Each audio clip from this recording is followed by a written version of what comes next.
सम्पूर्ण साथीहरुमा नमस्कार, अभिवादन।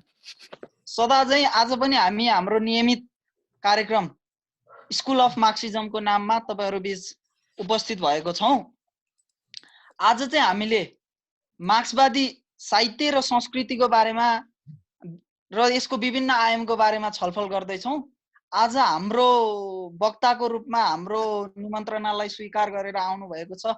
म त साहित्यकार कवि भन्छु है दाइ, तपाईको अब पत्रकारिताको पनि छुट्टै एउटा परिचय त छँदैछ। साहित्यिक व्यक्तित्व आदरणीय संगीत श्रोता दाइ हामी बीच हुनुहुन्छ।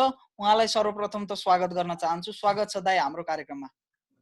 धन्यवाद तपाईहरु सबैलाई यो कार्यक्रममा मलाई छलफलमा बोलाउनु भएकोमा यहाँहरु सबै आयोजक साथीहरुलाई धन्यवाद दिन चाहन्छु। त हाम्रो कार्यक्रमको चाहिँ दाइलाई म मोडल आज हामी 8-9 दिनमा छौं। यो बीचमा विभिन्न मार्क्सवादी विचारधाराको विषयलाई लिएर मार्क्सवादको सिद्धान्तहरुको बारेमा लिएर हामीले विभिन्न व्यक्तित्वहरुसँग विभिन्न विषयमा छलफल गरेर आजको दिनसम्म आइपुगेका छौं। त अब हामीले चाहिँ यो दोस्रो सेसन अन्तर्गत दोस्रो हप्ताको दोस्रो सेसन अन्तर्गत आज दाइलाई बोलाएको छौं। त हाम्रो यो हामीले कसरी लाने गरेका छौं भने यो कार्यक्रमको प्याटर्न चाहिँ सुरुको एउटा समयमा चाहिँ वक्ता अतिथि वक्ताले आफ्नो धारणा राख्नुहुन्छ सम्बन्धित विषयमा र अतिथि वक्ताले आफ्नो धारणा राखिसकेपछिको अन्य समय चाहिँ अनि त्यसपछि हामी क्वेशन एन्सर सेसनमा जान्छौं। त अब मार्क्सवाद हामीले त अब कम्युनिस्ट आन्दोलनमा लागेको तकरिबन अलमोस्ट सबैले केही न केही त अध्ययन गरेकै छौं। त मार्क्सवाद अध्ययन गर्दै गर्दा हाम्रो मार्क्सवादमा चाहिँ मूलभूत चाहिँ हामी कहाँ अड्किरहेका छौं भने हामी संगठनतिर मात्र, किनकि सांगठनिक व्यक्तित्व भइसकेपछि संगठनतिर बढी अल्झिरहेका हुन्छौं। त साहित्यतिर हामी त्यति जडिरहेका हुँदैन। अब हामी कम्युनिस्ट पार्टीको कार्यकर्ता भन्छौं, संस्कृतिसँगै कुरा गर्नुपर्दा हामी कम्युनिस्ट पार्टीको कार्यकर्ता भन्छौं, अनि दिउँसभरि फेसबुकमा मार्क्सवादको ठुलो गफ हान्छौं, अनि बेलुका चाहिँ साँझ पशुपतिमा गएर आरती हेर्नु त कुनै ठुलो कुरा भएन, तर त्यहाँ गएर पूजा आजा गरेको सार्वजनिक सोशल मिडियाहरुमा राखिरहेका हुन्छौं हैन। अब मार्क्सवादी साहित्य किन पढ्ने, साहित्यको अब बजारमा विभिन्न आउँछन् नि त, अब सुबिन भट्टराईदेखि लिएर सबैको आउँछ। त्यो मध्ये मार्क्सवादी दृष्टिकोणले हामीले साहित्य कसरी पढ्ने, त्यो मार्क्सवादी साहित्यभित्र हामीले के खोज्ने, त्यो विचार निर्माण त्यहाँबाट के कसरी बनाउने भन्ने यावत विषयलाई लिएर आज चाहिँ दाइले केही राखिदिनुहुन्छ कि भन्ने हाम्रो अनुरोध छ। अब मैले माइक दाइलाई हस्तान्तरण गरे। दाइ सुरुवात गर्नुभयो हुन्छ। धन्यवाद विराजजी। र यो स्कुल अफ मार्क्सिजमका सबै साथीहरुलाई, आयोजकहरुलाई पनि म धन्यवाद भन्न चाहन्छु।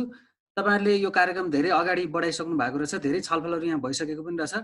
यसअघि पनि तपाईहरुले मार्क्सवाद, मार्क्सवादी राजनीति आदि बारेमा पक्कै पनि छलफल गर्नुभएको होला।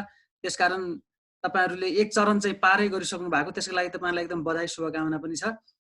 र यो मार्क्सवादी साहित्य र संस्कृति भन्ने बारेमा मलाई नै बोल्न, छलफल गर्न निम्त्याउनु भएकोमा पनि म फेरि धन्यवाद किन दिन चाहन्छु भने म पनि तपाईहरु जस्तै एउटा युवा साथी हो, सिक्दै गरेको, लेख्दै गरेको र यो मार्क्सवादी साहित्यमा रुचि भएको एकजना विद्यार्थी नै हो। म पनि, मेरो पनि कुनै त्यस्तो धेरै ज्ञान भएको मान्छे चाहिँ म होइन, सिक्नुपर्ने धेरै नै छ।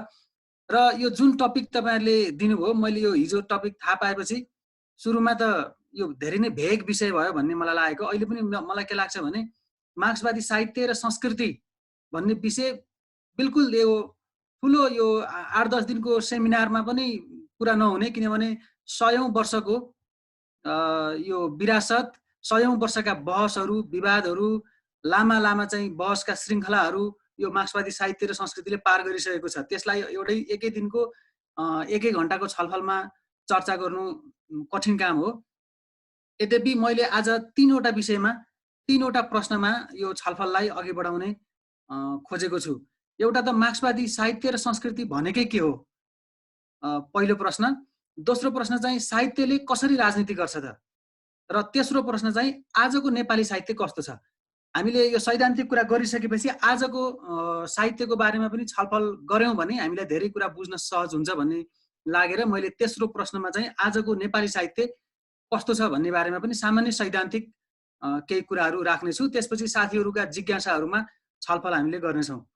सुरुमा त तपाईहरुले यो छलफल धेरै लामो प्रक्रियामा तपाईहरु हुनुहुन्छ, आन्दोलनमा जोडिएको साथीहरु हुनुहुन्छ, त्यसकारण आधारभूत कुरा त तपाईहरुलाई थाहा नै होला। तैपनि म के जानकारी राख्न चाहन्छु भने सुरुमा त अब मार्क्सवादी साहित्य भनेपछि हामीले साहित्य भन्ने शब्दमा मार्क्सवाद वा मार्क्सवादी भन्ने विशेषण जो लाइरहेका छौं, के साहित्य र संस्कृति मार्क्सवादी र गैर मार्क्सवादी हुन्छ त भन्ने प्रश्न पहिलो प्रश्न पनि हो। र मार्क्सवादी र गैर मार्क्सवादी यदि हुन्छ भने मार्क्सवादी भने के हो त? अब यो तपाईहरुले सायद यसअघि पनि छलफल गरिसक्नु भयो होला। मार्क्सवाद भनेको के हो बाट अलिकति थोरै मात्रै राख्छु, म त्यसमा धेरै लामो छलफल गर्दिन। अब मार्क्सवाद भनेको हामीले जाने बुझेसम्म द्वन्द्ववाद र ऐतिहासिक भौतिकवाद अर्थात् द्वन्द्वात्मक तथा ऐतिहासिक भौतिकवादलाई चलन चल्तीको भाषामा मार्क्सवाद भन्ने गरिएको छ। र त्यसका केही ऐतिहासिक तथा द्वन्द्वात्मक भौतिकवादका केही नियमहरू छन्, त्यसका केही शास्त्रहरू छन्, त्यो तपाईहरुले सायद यसअघि छलफल गरिसक्नु भएको नि होला। जस्तो त्यसमा समाज गतिशील हुन्छ, समाजमा द्वन्द्व हुन्छ भन्ने कुरा पहिलो पाटो हो भने यो भौतिकवादी कोणबाट समाजलाई प्रकृतिलाई हेर्ने चाहिँ दोस्रो पाटो हो।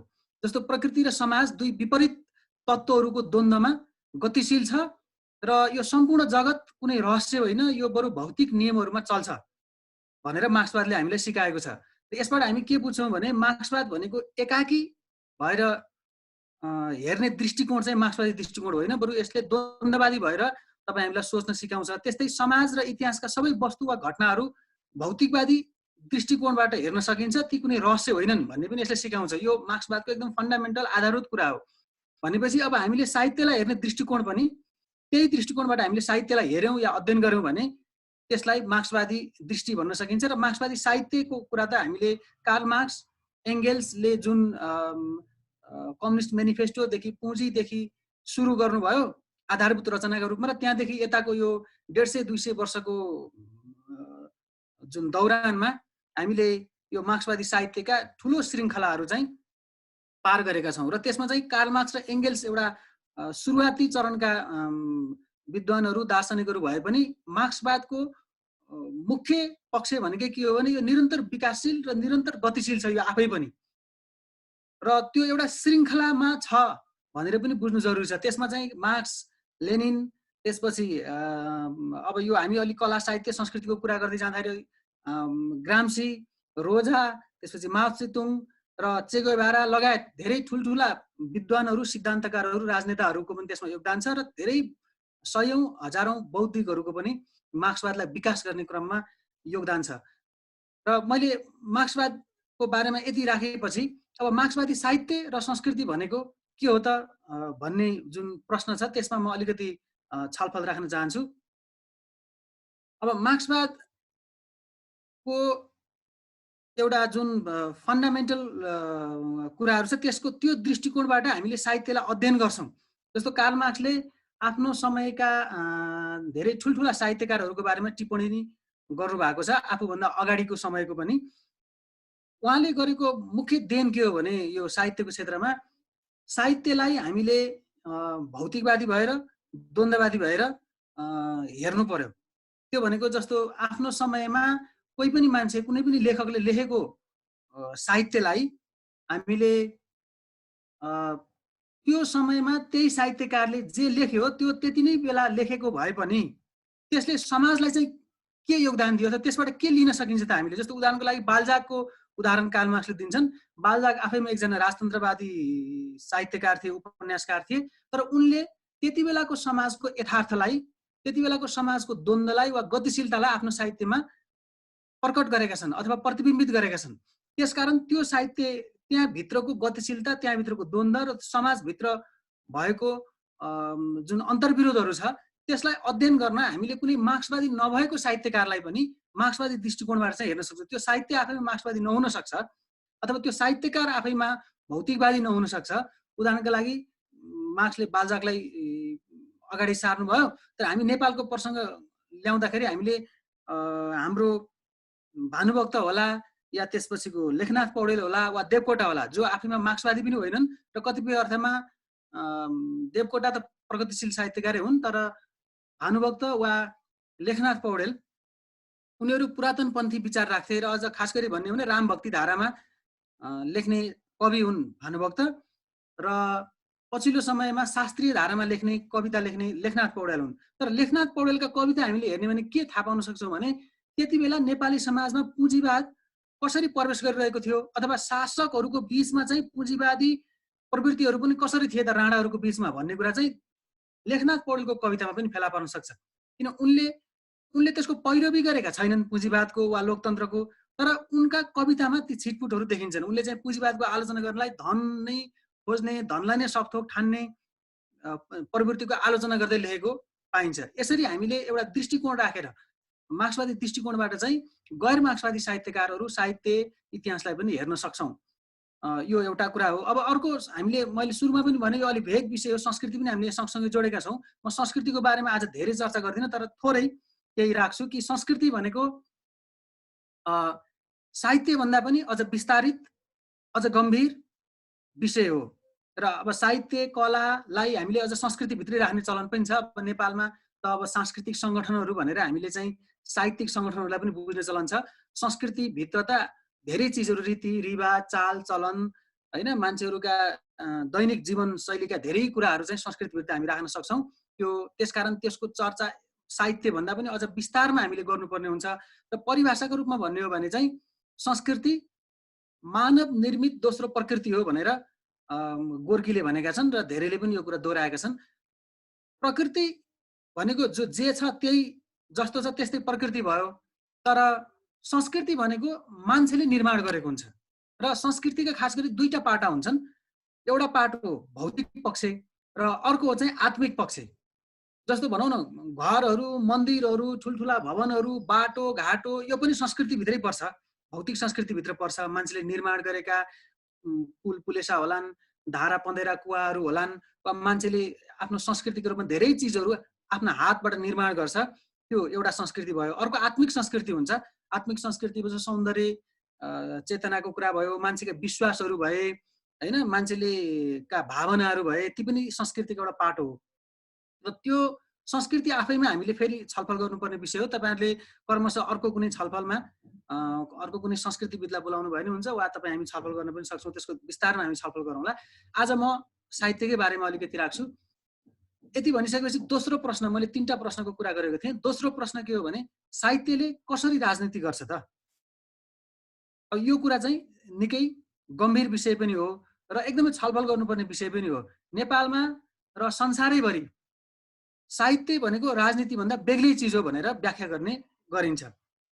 र कतिपय सन्दर्भमा साहित्यलाई राजनीतिभन्दा बाहिर राखौँ, साहित्य राजनीतिभन्दा बेग्लै हो, राजनीतिबाट बाहिर निस्केर लेखौँ वा राजनीतिभन्दा माथि उठौँ भन्ने खालका धेरै त्यस्ता स्लोगानहरू समाजमा एकदम आम रूपमा स्वीकारिएका जस्ता छन्।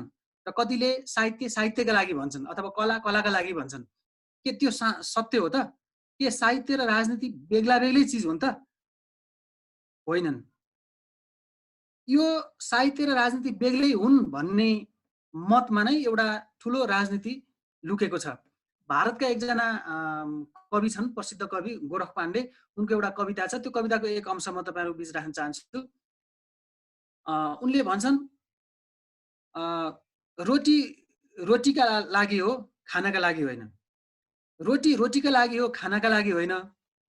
कला कलाका लागि हो, जीवनका लागि होइन। अब उनको यो कविता धेरैचोटि धेरै ठाउँमा उद्धरण गरिएको हुन्छ। यो मैले किन पनि भने के साहित्य साहित्यका लागि मात्रै हो त? कला कलाका लागि मात्रै हो त? होइन। साहित्य, कला, संस्कृति वा मानवले निर्माण गरेका जति पनि चिज हुन् या प्रकृतिमा रहेका जुनसुकै चिज हुन्, ती मान्छेको हितका लागि, मानव हितका लागि हुन् र तिनी बेग्लै होइनन्। जसले बेग्लै हो भन्छ त्यसले संस्थापन राजनीतिलाई वा मूलधारको राजनीतिलाई वा अहिले जे जस्तो सत्ता छ त्यो सत्ताको मूल राजनीतिलाई सघाउने वा त्यो राजनीतिको अङ्ग बन्नेहरूले चाहिँ त्यसो भन्ने गरेका हुन्छन्। अब तपाईँहरूलाई थाहै छ कि राजनीतिले गर्छ के? राजनीतिले के गर्छ त भने राजनीति भनेको सबै नीतिहरूको मूल नीति भन्ने चलन छ। त्यो भनेको एउटा शक्ति, खास शक्तिले एउटा शासन, सत्ता, सबै संरचनाहरूको नेतृत्व गर्ने नीतिलाई हामी राजनीति भन्छौँ। अब राजनीति साहित्यमा कसरी हुन्छ त? अथवा राजनीतिले साहित्य मार्फत कसरी आफूलाई समाजमा स्थापित गरेको हुन्छ त? यो बारेमा कार्ल मार्क्सले के भन्छन् भने यो शासक वर्गको विचार नै तत्कालीन समयको समाजको मूल विचार हुन्छ, अथवा शासक वर्गले निर्माण गरेको विचार नै त्यति बेलाको समाजको मूलधारको विचारधारा हुन्छ भनेर मार्क्सले एक ठाउँमा भनेका छन्। अब त्यसो भने अब अहिलेको मूलधार वा अहिलेको मुख्य शासन सत्ता कस्तो प्रकृतिको छ त भन्दा अहिले हामी सबैलाई थाहा छ कि अहिले हामी एउटा पुँजीवादी सिस्टममा छौँ। हामी यो राजनीतिक सिस्टमलाई हामीले लोकतन्त्र भन्ने गरेका छौँ र होलमा चाहिँ यो एउटा पुँजीवादी राज्य व्यवस्था हो। यसमा चाहिँ नाफा मुख्य हुन्छ। जस्तो मैले अहिले मार्क्सवादको कुरा गर्दाखेरि त्यहाँ थोरै छुटाएँ, जो अब म यसमा भन्न चाहन्छु कि मार्क्सवादले भन्ने कुरा के हो भने आधार र अधिरचनाको हामी कुरा गर्छौँ। आधार भनेको आर्थिक व्यवस्था हो र अधिरचना भनेको त्यसमाथिका सामाजिक चेतनाहरू हुन्। त्यो आधार भनेको त्यो तत्कालीन समयको सामाजिक व्यवस्था हो, जसलाई हामीले युग पनि भन्ने गरेका छौँ वा समाज पनि भन्ने गरेका छौँ। जस्तो सामन्तवादी समाज भन्छौँ, जहाँ भूमि मुख्य निर्णायक सम्पत्तिको रूपमा निर्णायक भूमिको भूमिका हुन्छ त्यहाँ भने त्यहाँ त्यसलाई हामीले सामन्तवाद, सामन्तहरूको अन्तर्गत हुनेलाई। र पुँजीवाद भनेको चाहिँ पुँजीले शासन गर्छ र पुँजीवाद भनेको के त भन्दा त्यसको अन्तर्यमा चाहिँ नाफा हुन्छ। कसरी नाफा कमाउने, कसरी निजी सम्पत्तिको त्यसले संरक्षण गर्छ, नाफा कमाउने सिस्टम हुन्छ भनेपछि अब अहिलेको हाम्रो राजनीतिक व्यवस्था पुँजीवादी छ र यो व्यवस्थाले आफ्नो राजनीति अनुकूलको साहित्यलाई प्रवर्धन गर्छ।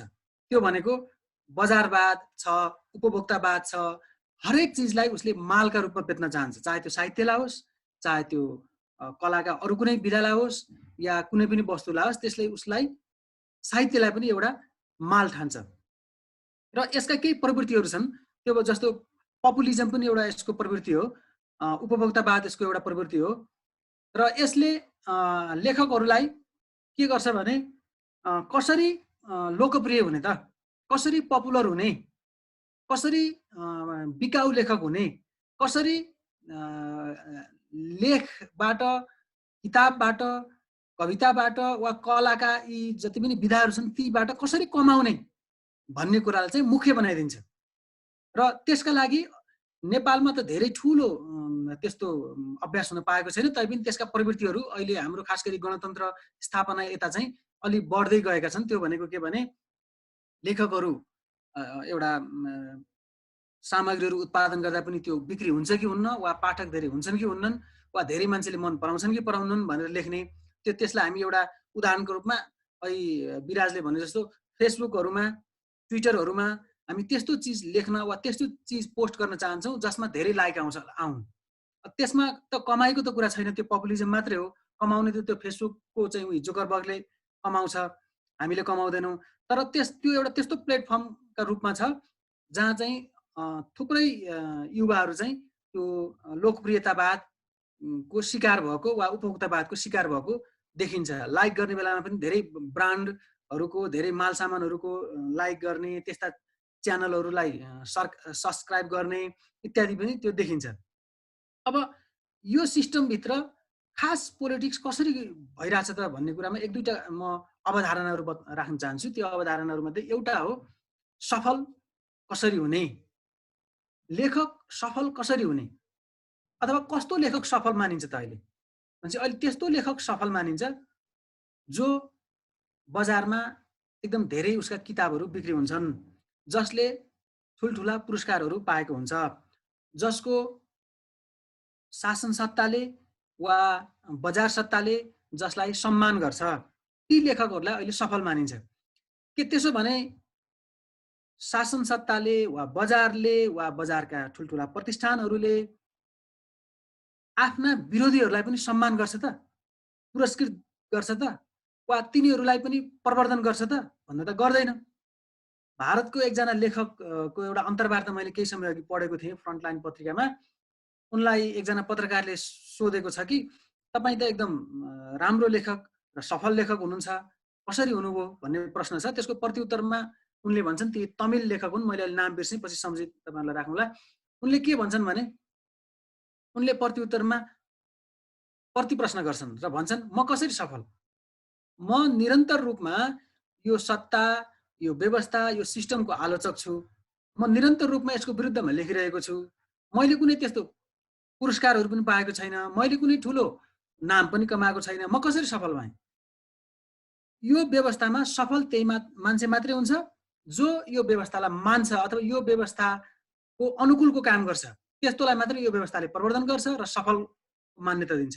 म सफल लेखक होइन भनेर उनले त्यो अन्तर्वार्तामा भनेका थिए र पछि फेरि त्यो पत्रकारले चाहिँ मैले त्यस्तो सफल भन्न खोजा होइन, तपाईँ एकदम सार्थक लेखक हो भन्ने अर्थमा भनेको हो भनेर उसले आफूलाई सच्याउँछ। त्यो अन्तर्वार्ताको प्रसङ्ग मैले यहाँ किन भनेको भने हामी अहिले नेपालमा पनि हेरौँ एकदम सफल, एकदम पपुलर, एकदम स्थापित भनेका लेखकहरूलाई कि राज्यले कि बजारले तिनलाई कुनै न कुनै रूपमा मान्यता दिएको हुन्छ। यसमा कस्तो पनि हुन्छ भने यसमा फेरि एक ढङ्गले मात्रै हामीले हेर्नु हुँदैन, यसको पनि अर्को पाटो हुन्छ। हामीले हरेक चिजलाई मैले सुरुमा नि भने द्वन्द्वात्मक ढङ्गले पनि हेर्नुपर्छ कि आन्दोलनबाट स्थापित भएका राइटरहरू पनि हुन्छन्, वैकल्पिक आन्दोलनले स्थापित गरेका साहित्यकारहरू पनि हुन्छन्, पाठकहरूले मन पराएर पाठकहरूले नै स्थापित गरेका लेखकहरू पनि हुन्छन् र हरेक समाजमा फेरि अपवादहरू पनि हुन्छन्। त्यो चाहिँ हामीले देख्न सक्नु पर्यो, किनभने मार्क्सले भनेकै कुरा के हो भने समाज वर्गीय छ, आजसम्मको इतिहास वर्ग सङ्घर्षको इतिहास हो भनेपछि दुई वर्ग छन् र दुई वर्ग सधैँ टक्राइरहेका हुन्छन् भनेपछि एउटा मूलधारको वर्गको मैले अहिले कुरा गरिरहेको छु कि त्यसले सफल भनेर, स्थापित भनेर, ठुलो भनेर जसलाई स्थापित गरेको हुन्छ तिनीहरू भनेका सत्ताका अङ्ग भएका हुन्छन्। जस्तो उदाहरणका लागि हेरौँ न, नेपालको राज्य सत्ताले स्थापित गरेका लेखकहरू को हुन् त भन्दा भानुभक्त आचार्य, जसको साहित्यले हाम्रो सत्तालाई कुनै असर गर्दैन, लेखनाथ पौडेल वा मोतीराम भट्ट, जसको रचनाले यो सत्तालाई कुनै चुनौती दिँदैन। त्यसपछि आएर लक्ष्मीप्रसाद देवकोटा आफ्नो समयमा उनी एउटा सङ्घर्षशील कवि पनि हुन्, उनको लेखनको एउटा प्रगतिशील पाटो पनि छँदैछ।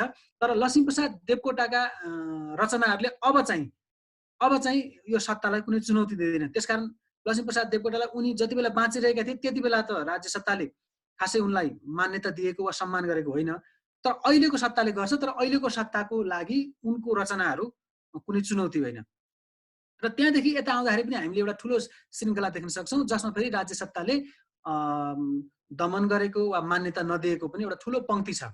त्यो राणा शासनको उत्तरार्धदेखि सुरु हुन्छ, त्यसमा भाषिक आन्दोलनमा लाग्नेहरू पनि छन्, साहित्य लेखेर थुनिनेहरू पनि छन्, त्यसपछि पत्र पत्रिका निकालेका कारण जेल जानुपर्नेहरू पनि छन् राणा शासनको उत्तरार्धतिर। त्यसपछि 7 सालको सङ्घर्षदेखि यता आउँदाखेरि एउटा धारा नै छ, गोकुल जोशी जस्ता गीतकार गायकहरू छन्, पारिजात हुनुहुन्छ, त्यसपछि आएर राजनीतिक आन्दोलनसँग जोडिएका थुप्रै त्यस्तो लेखकहरूको, साहित्यकारहरूको, कलाकारहरूको पङ्क्ति छ। राल्पाकाल समयका गायकहरू रामेश रायनहरू भए, पछिल्लो समयमा आएर जनयुद्धमा लागेको वा समर्थन गरेकै कारण मारिएका कृष्णसेन इच्छुक भए। त्यो एउटा ठुलो पङ्क्ति छ जसलाई राज्य सत्ताले कुनै मान्यता दिएन र कहिले पनि उनीहरूलाई स्थापित गर्न चाहेन। के तिनीहरू त्यसो भने सफल लेखक होइनन् त भन्दा राज्यको आँखामा चाहिँ होइनन् र पाठकहरूको आँखामा चाहिँ तिनीहरू सार्थक लेखक चाहिँ हुन्। अब यो सफल र सार्थक भन्नेलाई मैले एउटा पोलिटिकल्ली एउटा त्यस्तो टर्मका रूपमा लिएँ कि त्यो राज्यले सफल भनेर वा चर्चित भनेर वा पपुलर भनेर अहिलेको यो शासन सत्तामा चाहिँ बजारको पनि महत्त्वपूर्ण भूमिका छ। त्यसमा बजार र हाम्रो शासन सत्ताले मान्यता दिएकाहरू र नदिएकाहरूलाई हेऱ्यौँ भने हामीले त्यसको पोलिटिक्स बुझ्न सक्छौँ। अब दोस्रो एउटा अवधारणा म तपाईँहरू बिच राख्न चाहन्छु। त्यो के छ भने लेखक बन्ने हक कसलाई छ त? हाम्रो संविधानले सबैलाई अभिव्यक्ति स्वतन्त्रता दिएको छ, सबैलाई लेख्ने, पढ्ने, बोल्ने अधिकार छ। त के सबै मान्छे लेखक बन्न सक्छन् त? सबैलाई लेखक बन्ने हक छ त भन्दा संविधान त छ, तर व्यवहारमा सबैलाई लेखक बन्ने हक छैन। किन छैन भने लेखक हुनलाई सुरुमा त लेखक हुने भन्ने कुराका लागि शिक्षा चाहियो, पढ्न लेख्न पाउनु पर्यो। पढ्न लेख्न पनि एउटा के भन्छ आधारभूत स्कुलका किताबहरू पढ्न नपाउने बालबालिकाहरू नै लाखौँ हाम्रोमा अहिले स्कुलभन्दा बाहिर छन्, तिनीहरूले पढ्न पाइरहेका छैनन्। र जो अलिअलि पढ्न पाइरहेका छन् तिनीहरूले पनि फेरि कोर्सको किताबहरूभन्दा बाहिरको साहित्य, त्यसको दुनियाँ केही पनि पढ्न पाएको छैनन्। अनि त्यसले के गर्छन्, तिनीहरूले कहिले साहित्यकार बन्ने त? त्यसकारण हाम्रोमा यो लेखक बन्ने हकका बारेमा छलफल गर्दा एउटा अर्को विश्वास गरिने एउटा अवधारणा के छ भने, लेखक भनेको जन्मजातै आउने हो। लेखक भनेको बच्चैदेखि हुने बिरुवाको चिल्लोपात जस्तो हुन्छ र लेखक भनेको एउटा महत्त्वपूर्ण परिवारमा जन्मन्छ भने जसरी हामीलाई जीवनी पढाइन्छ। तपाईँहरूले पनि धेरै पढ्नु भएको होला। जसलाई हामी बच्चै हुँदाखेरि लक्ष्मीप्रसाद देवकोटाको वा भानुभक्तको जीवनी पढ्दा के भनिन्थ्यो भने, उनी राम्रो फ्यामिलीमा जन्मे, अर्थात् उनको बाउ खरिदार थिए। जस्तो भानुभक्त आचार्यको कुरा गर्दा उनको बाउ खरिदार थिए, उनको हजुरबाउ ज्योतिष थिए, उनी यस्तो परिवारमा जन्मेका थिए भनियो। अब त्यस्तो परिवारमा जन्मनु, उनले एउटा विरासत लिएर आए र मात्रै उनी लेखक हुन सम्भव भयो। त्यही समयमा अर्को कुनै श्रमिक, अर्को कुनै किसान, अर्को कुनै मजदुरको परिवारमा जन्मने बच्चा जसले भानुभक्तको जस्तो अवसर पाएन, त्यसलाई लेखक बन्ने हामी कहाँ हक छैन। अथवा देवकोटाको कुरा गर्ने भने देवकोटा जन्मँदैखेरि उनी औँसीको दिन जन्मे वा उनको पण्डित परिवारमा जन्मे। उनका पिता पण्डित थिए, उनका दाजु चाहिँ अङ्ग्रेजीको राम्रो ज्ञाता थिए, उनको फ्यामिली चाहिँ राणा फ्यामिलीसँग राम्रो सम्बन्ध थियो, पढ्न लेख्न उनले घरमै पाए, त्यसपछि उनले उच्च शिक्षाका लागि विदेश जान पाए भन्दै हामी पढ्छौँ। अब त्यो अवसर सबैलाई छ त?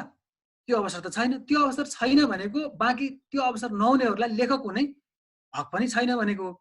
त्यसकारण मान्छेलाई, आम पब्लिकलाई चाहिँ के भनिन्छ भने, लेखक भनेको त एकदम बेग्लै चिज हो, त्यसमा दैवी गुण हुन्छ, त्यो चाहिँ जन्मदैखेरि त्यो गुण लिएर आएको हुन्छ, हुने बिरुवाको चिल्लोपात जस्तो हुन्छ भनेर हामी भन्छौँ। त्यसमा एउटा ठुलो पोलिटिक्स छ।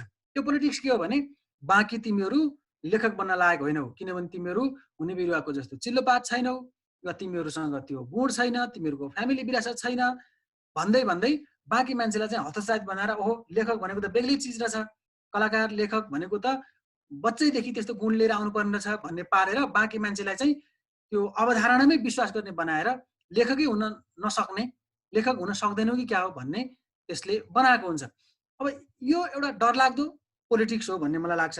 यदि कुनै बच्चालाई राम्रोसँग पढ्न लेख्न दिइयो, उसलाई स्कुल तहमा दिने साहित्य पनि पढ्न दिइयो, त्यसपछि ऊ कलेज तहमा पनि ऊ जान पायो, उसले त्यो उपलब्ध साहित्य, आफ्नो देशभित्रको उपलब्ध राम्रो साहित्य पढ्न पायो, त्यसलाई अभ्यास गर्न लगाइयो र उसले विदेशी साहित्य पनि पढ्ने अवसर पायो भने त्यो साहित्य लेखक हुन कुनै गाह्रो कुरा छैन। किनभने मैले सुरुमा भने कि हामी भौतिकवादमा विश्वास गर्छौँ, हामी कुनै रहस्यमा त विश्वास गर्दैनौँ। भौतिकवादमा विश्वास गर्छौँ भने भौतिक चिज बीजहरू उपलब्ध छन् भने त्यहाँबाट कुनै पनि सिर्जनाहरू प्रस्फुटन हुने हो। सिर्जना भनेको दैवी चिज होइन। जसरी यो हामीले मार्क्सवादले हामीलाई सिकाएको कुरै के हो भने, यो पृथ्वी भौतिक चिज हो, यसको निश्चित यसको जन्म वा यसको विकासको निश्चित नियमहरू छन्। यो समाज मान्छेले नै निर्माण गरेको हो, यो कुनै दैवी चिज होइन र यसका निश्चित नियमहरू छन्। यिनै नियमहरू पार गर्दै यो दास युग, सामन्त युग हुँदै अहिले पुँजीवादी चरणमा आइपुगेको हो र यो मान्छेले निर्माण गरेको हो। यो जे बेठिक निर्माण गर्यो त्यो पनि मान्छेले निर्माण गरे हो, जे सही निर्माण गरिरहेछ त्यो पनि मान्छेले निर्माण गरे हो। त्यसरी नै लेख्ने, पढ्ने, बोल्ने अथवा कविता, साहित्य, कला, नाटक यी सबै चिजहरू पनि मान्छेले बनाएको हो, मान्छेले सिर्जना गरेको हो। जो मान्छेले त्यस्तो सिर्जना गर्ने अवसर पाए तिनले सिर्जना गरेको चिज हो भनेपछि साहित्य लेख्न जो कोहीले पनि सक्छ। संसारमा यस्ता उदाहरण पनि छन् जो 40-50 वर्ष उमेर नागिसकेपछि पढ्न लेख्ने अवसर पाएपछि अनि साहित्यकार बनेका पनि धेरै उदाहरण छन्। कति चाहिँ जीवन अरू कुनै पेसामा बिताएको र उत्तरार्धमा पुगेर साहित्य लेखनमा लागेका धेरै साहित्यकारहरू हामीले अब देख्न पाउँछौँ र पढ्न पनि पाउँछौँ।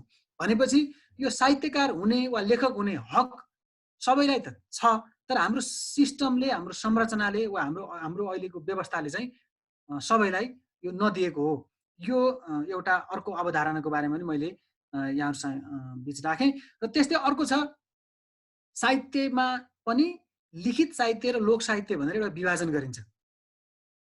जस्तो तपाईँहरू मध्ये कतिजना चाहिँ साहित्यको विद्यार्थी हुनुहुन्छ मलाई थाहा छैन, तर साहित्य जहाँ जहाँ पढाइन्छ, जस्तो स्कुलहरूमा, कलेजहरूमा, त्यहाँ चाहिँ साहित्य भन्न साथ लेखिएको र प्रिन्टेड भएर छापिएर आएको चिजलाई मात्रै साहित्य मान्ने चलन छ र बाँकीलाई चाहिँ पछि लोक साहित्य भनेर कहीँ राखिन्छ तर त्यसलाई मूलतः साहित्य मानिँदैन त्यसलाई चाहिँ एउटा ग्राम्य साहित्य वा बोलीचालीको साहित्य भनिन्छ र मान्यता दिइन्न तर त्यो पनि साहित्य हो यसमा के पोलिटिक्स छ भने जो लेख्न पढ्न जान्ने छन् जो लेख्न पढ्ने अवसर पाउनेहरू थिए तिनीहरूले रचना गरेको चिजलाई मात्रै साहित्य मान्ने र कोर्समा त्यो चिज मात्रै पढ्न राख्ने तर लोक साहित्य नराख्ने भनेको के हो भने जसले पढ्न लेख्न पाएनन् साहित्य त तिनीहरूले सिर्जना गरिरहेछन् जस्तो लोकगीत भनेको आफैमा एउटा कविता हो जसले लोकगीत गाउँछन् तिनीहरूले कविता सिर्जना गरेको हो उदाहरणको लागि लक्ष्मीप्रसाद देवकोटाको कुनै एउटा कविता र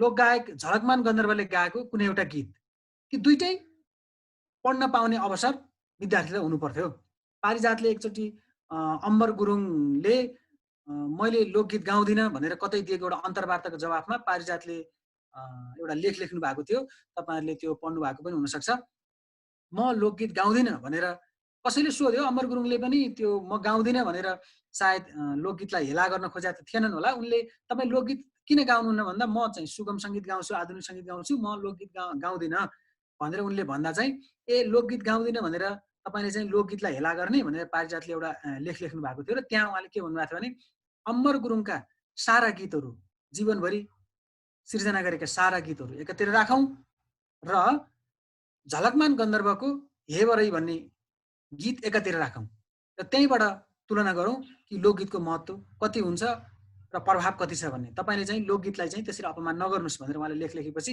त्यसको जवाफमा पछि अमर गुरुङले अलिकति क्षमाशील भएर वा माफी मागेको जस्तो शैलीमा अमर गुरुङले मैले लोकगीतलाई त्यसरी होचाउन खोजेको हैन भनेर एउटा लेख लेखेका थिए यो कुरा मैले यहाँ किन जोडेको भने हाम्रो युनिभर्सिटीहरुले चाहे त्यो नेपाली साहित्य पढाउने विभाग होस् या अंग्रेजी साहित्य पढाउने विभाग होस् त्यसले साहित्य भन्न साथ लेखिएको छापिएको र त्यसमा पनि केही छानिएका लेखकहरुका रचनाहरुलाई मात्रै पढाउने चलन छ यसले कस्तो राजनीति गर्छ भने एक त लेख्न पढ्न पाउने पंक्ति निकै सानो छ अहिले पनि सानो छ र आजभन्दा 150 वर्ष अघिको कुरा गर्ने हो भने त एकदम सीमित थियो जसको दरबारमा पहुँच हुन्थ्यो तिनले मात्र पढ्न पाउँथे संसारकै कुरा गर्ने हो भने पनि यो पब्लिक स्कुलहरु र सार्वजनिक शिक्षा चाहिँ धेरै पछि आएको आधुनिक युगमा जुन उद्योग कल कारखानाको युग आयो औद्योगिक युग सुरु भयो त्यसपछि उद्योग कल कारखानामा काम गर्ने मजदुरहरुका छोराछोरीहरुलाई पनि आधारभूत ज्ञान सिकाउनु पर्यो किनभने तिनीहरुलाई पनि भोलि एकदम राम्रो मजदुरहरु बनाउनु पर्ने छ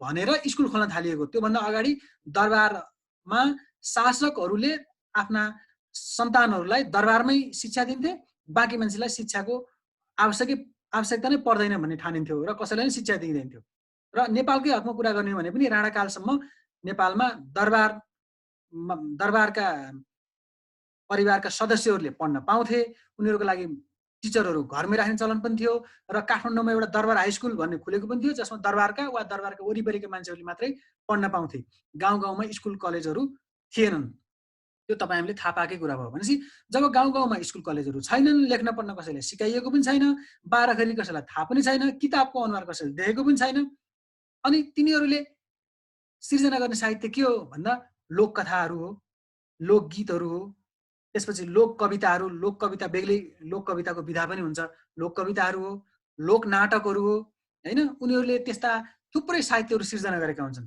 तर त्यसलाई अहिले हाम्रो यो संरचनाले चाहिँ साहित्यमा राख्दैन बेग्लै एउटा पेपर यदि पढ्न जाने भने एमए तिर जाँदाखेरि चाहिँ एउटा पेपर लोक साहित्य भनेर छुट्टै थोरै पढाउने मात्र चलन छ तर त्यसलाई साहित्यको मान्यता दिने चलन छैन यसले पनि के पोलिटिक्स गरिरहेको छ भने लेख्ने पढ्ने सुविधा पाउने भनेको त शासक वर्गहरु हो हाम्रो इतिहासले त त्यो भन्छ हैन अझ नेपालको र दक्षिण एसियाको हकमा भन्ने हो भने पढ्ने लेख्ने हक अधिकार भनेको एउटा खास वर्गलाई थियो अब यो वर्ण व्यवस्थाको कुरा गर्ने भने ब्राह्मणहरुलाई थियो हाम्रो वर्ण व्यवस्थाको नियमले के भन्छ भने ब्राह्मणहरु पढ्ने लेख्ने वेदको रक्षा गर्ने हैन क्षेत्रीयहरु शासन गर्ने त्यसपछि वैश्यहरु व्यापार गर्ने र शूद्रहरुले चाहिँ त्यो समाजका तिनी पंक्तिको चाहिँ सेवा गर्ने भनेर भनिन्थ्यो अब त्यो शूद्रहरु भनेको को त सेवकहरु भनेको भन्दा अहिलेको हाम्रो दलित पंक्ति हो त्यसपछि क्षेत्री भनेको शासकहरु भइहाल्यो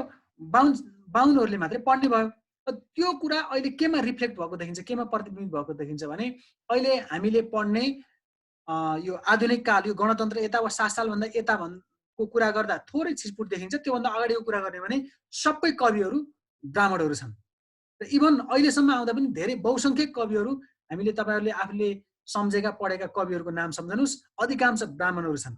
यो गणतन्त्रको आन्दोलन, खास गरी पञ्चायतमा चलेको एउटा आन्दोलन, 10 वर्षको लामो जनयुद्ध अनि यो 62 आन्दोलन यता आएपछि चाहिँ राजनीतिले पनि त्यसपछि सामाजिक आन्दोलनले पनि एउटा समावेशिताको स्वर पनि सँगसँगै ल्यायो र त्यसले चाहिँ कविहरू, लेखकहरू पनि विभिन्न भाषा भाषीका हैन देशभरिका विभिन्न भाषाका कविहरू आउन थाले। नत्र तपाईँ पुरानो कविहरूको नाम सुन्नुहोस्, भानुभक्त आचार्य ब्राह्मण हुनुहुन्छ, लक्ष्मीप्रसाद देवकोटा ब्राह्मण हुनुहुन्छ, लेखनाथ पौडेल ब्राह्मण हुनुहुन्छ, मोतीराम भट्ट ब्राह्मण हुनुहुन्छ। पुरानो जति पनि कविहरूको नाम भन्नुहोस्। एका राणाकालतिर आएपछि राणाको एउटा दरबारबाट निस्केका केही जस्तो पुष्कर शमशेर, बालकृष्ण शमशेर जस्ता दरबारसँग सम्बद्ध केही साहित्यकारहरू पनि त्यति बेला निस्केको देखिन्छ। र काठमाडौँको हकमा भन्यो भने नेवार भाषा, जसलाई नेपाल भाषा पनि भनिन्छ, त्यो भाषा एउटा विद्रोही भाषा थियो, किन हिजो मल्लकालको त्यो मूल भाषा थियो। राणाकाल, यो शाहकाल सुरु भएपछि त्यो एउटा दमनमा गयो र 7 सालको सेरोफेरो त्यसको पूर्व सन्ध्यामा चाहिँ धेरै त्यस्ता नेवार कविहरूले आन्दोलन गरे, भाषिक आन्दोलन पनि गरे, राजनीतिक आन्दोलन पनि गरे र त्यसले एउटा विद्रोहको र प्रतिरोधको ठाउँ पनि लियो र ती कविहरू एउटा पंक्ति निस्क्यो। नत्र त्यसभन्दा यता आएपछि सबै कविहरू हामी यसो हेर्ने हो भने केही पञ्चायतको कुरा गर्ने भने केही अपवादहरू छन्, जस्तो भूपी शेरचन थकाली समुदायबाट हुनुहुन्थ्यो, पारिजात तामाङ समुदायबाट हुनुहुन्थ्यो। तर पारिजात, निर्मल लामा भनेको अझ यो भारत दार्जिलिङबाट आउनुभएको र दार्जिलिङमा चाहिँ अलि पहिलेदेखि अङ्ग्रेजहरूको प्रभाव भएको र त्यहाँ चाहिँ लेखपढ गर्ने एउटा वातावरण पनि भएको हुँदा त्यता अलि बेग्लै वातावरण पनि थियो र त्यस्तो स्थिति हामी देख्छौँ। केले यस्तो बनायो त भन्दा हाम्रो सिस्टम वा संरचना एक थरी मान्छेले पढ्न पाउने, एक थरी नपाउने थियो। त्यो जति ठुलो पोलिटिक्स अरू केही पनि होइन। यो कुरा हामीले यो साहित्यले कसरी राजनीति गर्छ त भन्ने कुरामा एकदम ख्याल गर्नुपर्ने। मैले एउटा छलफल भएको थियो 2-3 वर्ष अगाडि इच्छुक प्रतिष्ठानले आयोजना गरेको र समालोचकहरूको एउटा गोष्ठी थियो। तपाईहरुलाई यो म उदाहरण किन पनि राख्न चाहन्छु भने एउटा रोचक छ। त्यो समालोचकहरू, पुरानो समालोचकहरूले नयाँ समालोचकहरूलाई चाहिँ प्रशिक्षण दिने भनेर त्यो कार्यक्रम गरिएको थियो। त्यो कार्यक्रमको उद्देश्य पनि राम्रो थियो, त्यसको कन्टेन्ट पनि राम्रो थियो, त्यसमा सहभागी मान्छेहरू पनि असल मान्छेहरू नै हुनुहुन्थ्यो। तर त्यहाँ सहभागी 32-33 जना मान्छेहरू जो हुनुहुन्थ्यो, मैले सरर यसो आँखा डुलाएर हेरेको, त्यो 32-33 जनामा 2 जना अपवाद बाहेक सबै ब्राह्मणहरू, त्यो पनि उपाध्याय ब्राह्मणहरू हुनुहुँदो रहेछ। अनि मलाई भित्रभित्र खसखस लागेपछि मैले भने, त्यो कार्यक्रममा युग पाठक पनि हुनुहुन्थ्यो, मैले फ्लोरबाटै उठेर भने विगतमा पनि यो मार्क्सवादी साहित्यको क्षेत्रमा पनि एउटा ब्राह्मणहरूको ठुलो पंक्तिले धेरै योगदान दियो गर्यो। किनभने मोहन वैद्य भने पनि, मोहन विक्रम सिंह त क्षेत्री हुन्छ, के अरे मोदनाथ प्रसिद्ध भने पनि, निनु चापागाई भने पनि एउटा ठुल्ठुला समालोचकहरू ब्राह्मण परिवारबाट आउनु भएको रहेछ। त्यो पनि संस्कृत पढेर आउनु भएको रहेछ। त्यो उहाँहरूले पढ्न पाउनुभयो र त्यो पंक्तिबाट पनि एउटा मार्क्सवादी लाइनमा आउनुभयो, जनताको पक्षको लाइनमा आउनुभयो। त्यो धेरै ठुलो कुरा हो, जसले एउटा ब्राह्मण परिवारबाट पढ्ने लेख्ने अवसर पाउनुभयो तर आफ्नो बाँकी समय सबै चाहिँ मार्क्सवादी साहित्य र जनताको राजनीतिमा बिताउनु भयो। त्यो त धेरै ठुलो कुरा हो। तर अहिले आउँदाखेरि हामीले नयाँ समालोचकहरू बनाउने भनेर जो यहाँ 32-33 जना जम्मा गरेका छौँ, यहाँ पनि हामीले किन ब्राह्मणहरू मात्र जम्मा गरेको? जबकि अहिले त लेख्ने पढ्ने मान्छेहरू त क्षेत्रीहरू पनि छन्, जनजातिहरू पनि छन्, दलितहरू पनि छन्। कि तिनीहरूलाई चाहिँ समालोचना सिकाउनु पर्दैन? तिनीहरूलाई चाहिँ साहित्यको सिद्धान्त सिकाउनु पर्दैन भनेर मैले त्यहाँ क्वेसन गरेँ। पछि त्यसले अलिकति एउटा बहसको सिर्जना पनि गर्यो र उहाँहरूले पछि फर्केर आएपछि लेखहरू पनि लेख्नु भएको थियो। र त्यो कुरा अहिले पनि हाम्रो लेखपढको दुनियाँमा तपाईँ हामीले देख्न सक्छौँ। तपाईँ हामीले एउटा लिस्ट बनायौँ भने, साहित्यकारहरूको अलिकति चर्चित साहित्यकारहरूको लिस्ट बनायौँ भने अहिले त धेरै हिसाबले त्यो सिनारियो परिवर्तन भएको छ। तैपनि त्यसको विरासत चाहिँ कहीँ न कहीँ कायम छ। भनेको साहित्यमा पढ्न पाउने पंक्ति र नपाउने पंक्तिको पोलिटिक्सले अहिले पनि कन्टिन्युटी पाएको छ। यो म साहित्यले कसरी राजनीति गर्छ भन्ने कुरामा केही कुराहरू राखेँ। यसमा एउटा अर्को थप्छु, त्यो के भने यो उपाधिहरूको पनि एउटा ठुलो पोलिटिक्स छ, पुरस्कारहरू र उपाधिहरूको। त्यसमा थोरै मात्रै म राख्न चाहन्छु। जस्तो राज्यले दिने ठुल्ठुलो उपाधिहरूले एउटा ठुलो पोलिटिक्स गरेको हुन्छ, त्यसले हामीलाई एउटा हेजेमोनिक बनाएको हुन्छ। जस्तो महाकवि लक्ष्मीप्रसाद देवकोटा भन्न साथ देवकोटाप्रति हामीले पहिल्यै एउटा धारणा बनाउनु पर्यो कि उहाँ महाकवि हो, पक्कै पनि उहाँ ठुलो कवि हो भन्ने हामीसँग धारणा हुन्छ।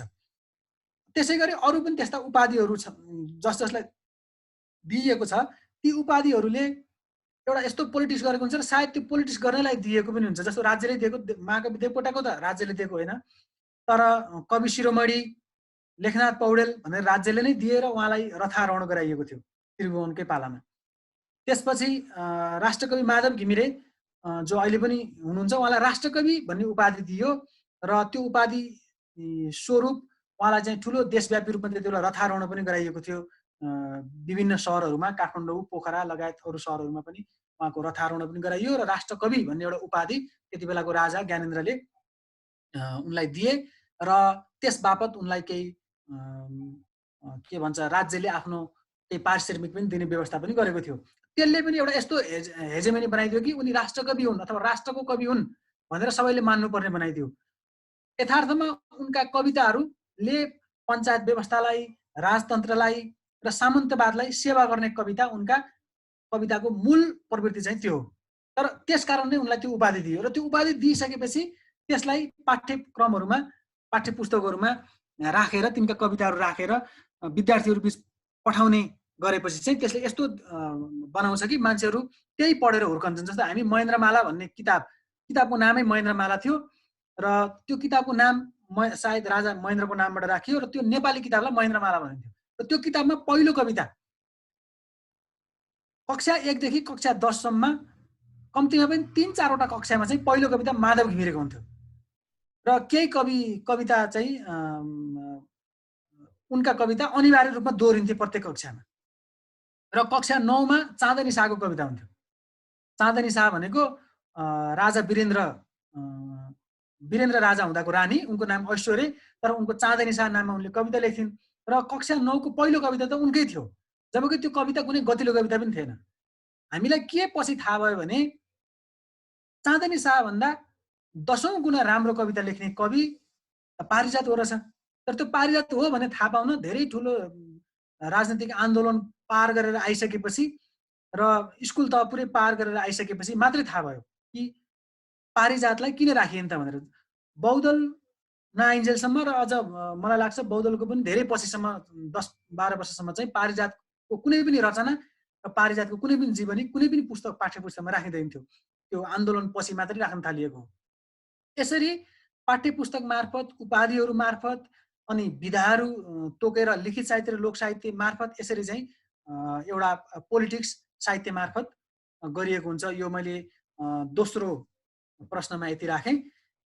तेस्रो प्रश्न मैले भनेको थिएँ आजको नेपाली साहित्य कस्तो छ त त्यसो भने। मैले 3टा प्रश्नको कुरा गरेको थिएँ र तेस्रो प्रश्न चाहिँ आजको नेपाली साहित्य, अब आजको भनेको अहिलेको कन्टेम्पोरेरी हाम्रो साहित्यको प्रवृत्ति के हो त्यसबारेमा म अलिकति 2-4वटा कुराहरू राख्न चाहन्छु। अब आजको साहित्य कस्तो छ भन्नका लागि सुरुमा हामीले अब आजको समाज कस्तो छ भन्ने थाहा पाउनु पर्यो। तपाईँ हामीहरू सबैलाई थाहा छ कि अब आजको यो मैले सुरुमा पनि भने आजको सिस्टम भनेको पुँजीवादी सिस्टम हो। यसलाई अब लेनिनले उति बेला त यो साम्राज्यवादी युग र समाजवादी क्रान्तिको युग पनि भनेका थिए। यसलाई चाहिँ अहिलेको शासन सत्ता विश्व व्यवस्थाको हिसाबले भन्नुपर्दा यो साम्राज्यवादको युग हो र यसलाई परिवर्तन गर्न चाहने मार्क्सवादी कोणबाट समाजको परिवर्तन चाहनेहरूको कोणबाट भन्यो भने यो समाजवादी क्रान्तिको युग पनि हो। अर्थात् साम्राज्यवाद छ त्यसकारण समाजवादी क्रान्ति जरुरी छ भन्नेहरूको लागि त समाजवादी क्रान्तिको युग पनि हो। अब नेपालको हकमा अहिले कस्तो छ त समाज भन्दा तपाईहरुलाई थाहा छ नेपाली समाज पनि एउटा पुँजीवादी समाज हो। यो पनि एउटा पुँजीवादी सिस्टमभित्र चलिरहेको छ र हाम्रा धेरै कम्युनिस्ट पार्टीहरूले पनि स्वीकारेको कुरा के छ भने हामी अहिले पुँजीवादी चरणमा छौँ र अझ यसलाई यसको चरित्रको हिसाबले यसलाई दलाल पुँजीवाद भन्ने गरिएको हुन्छ।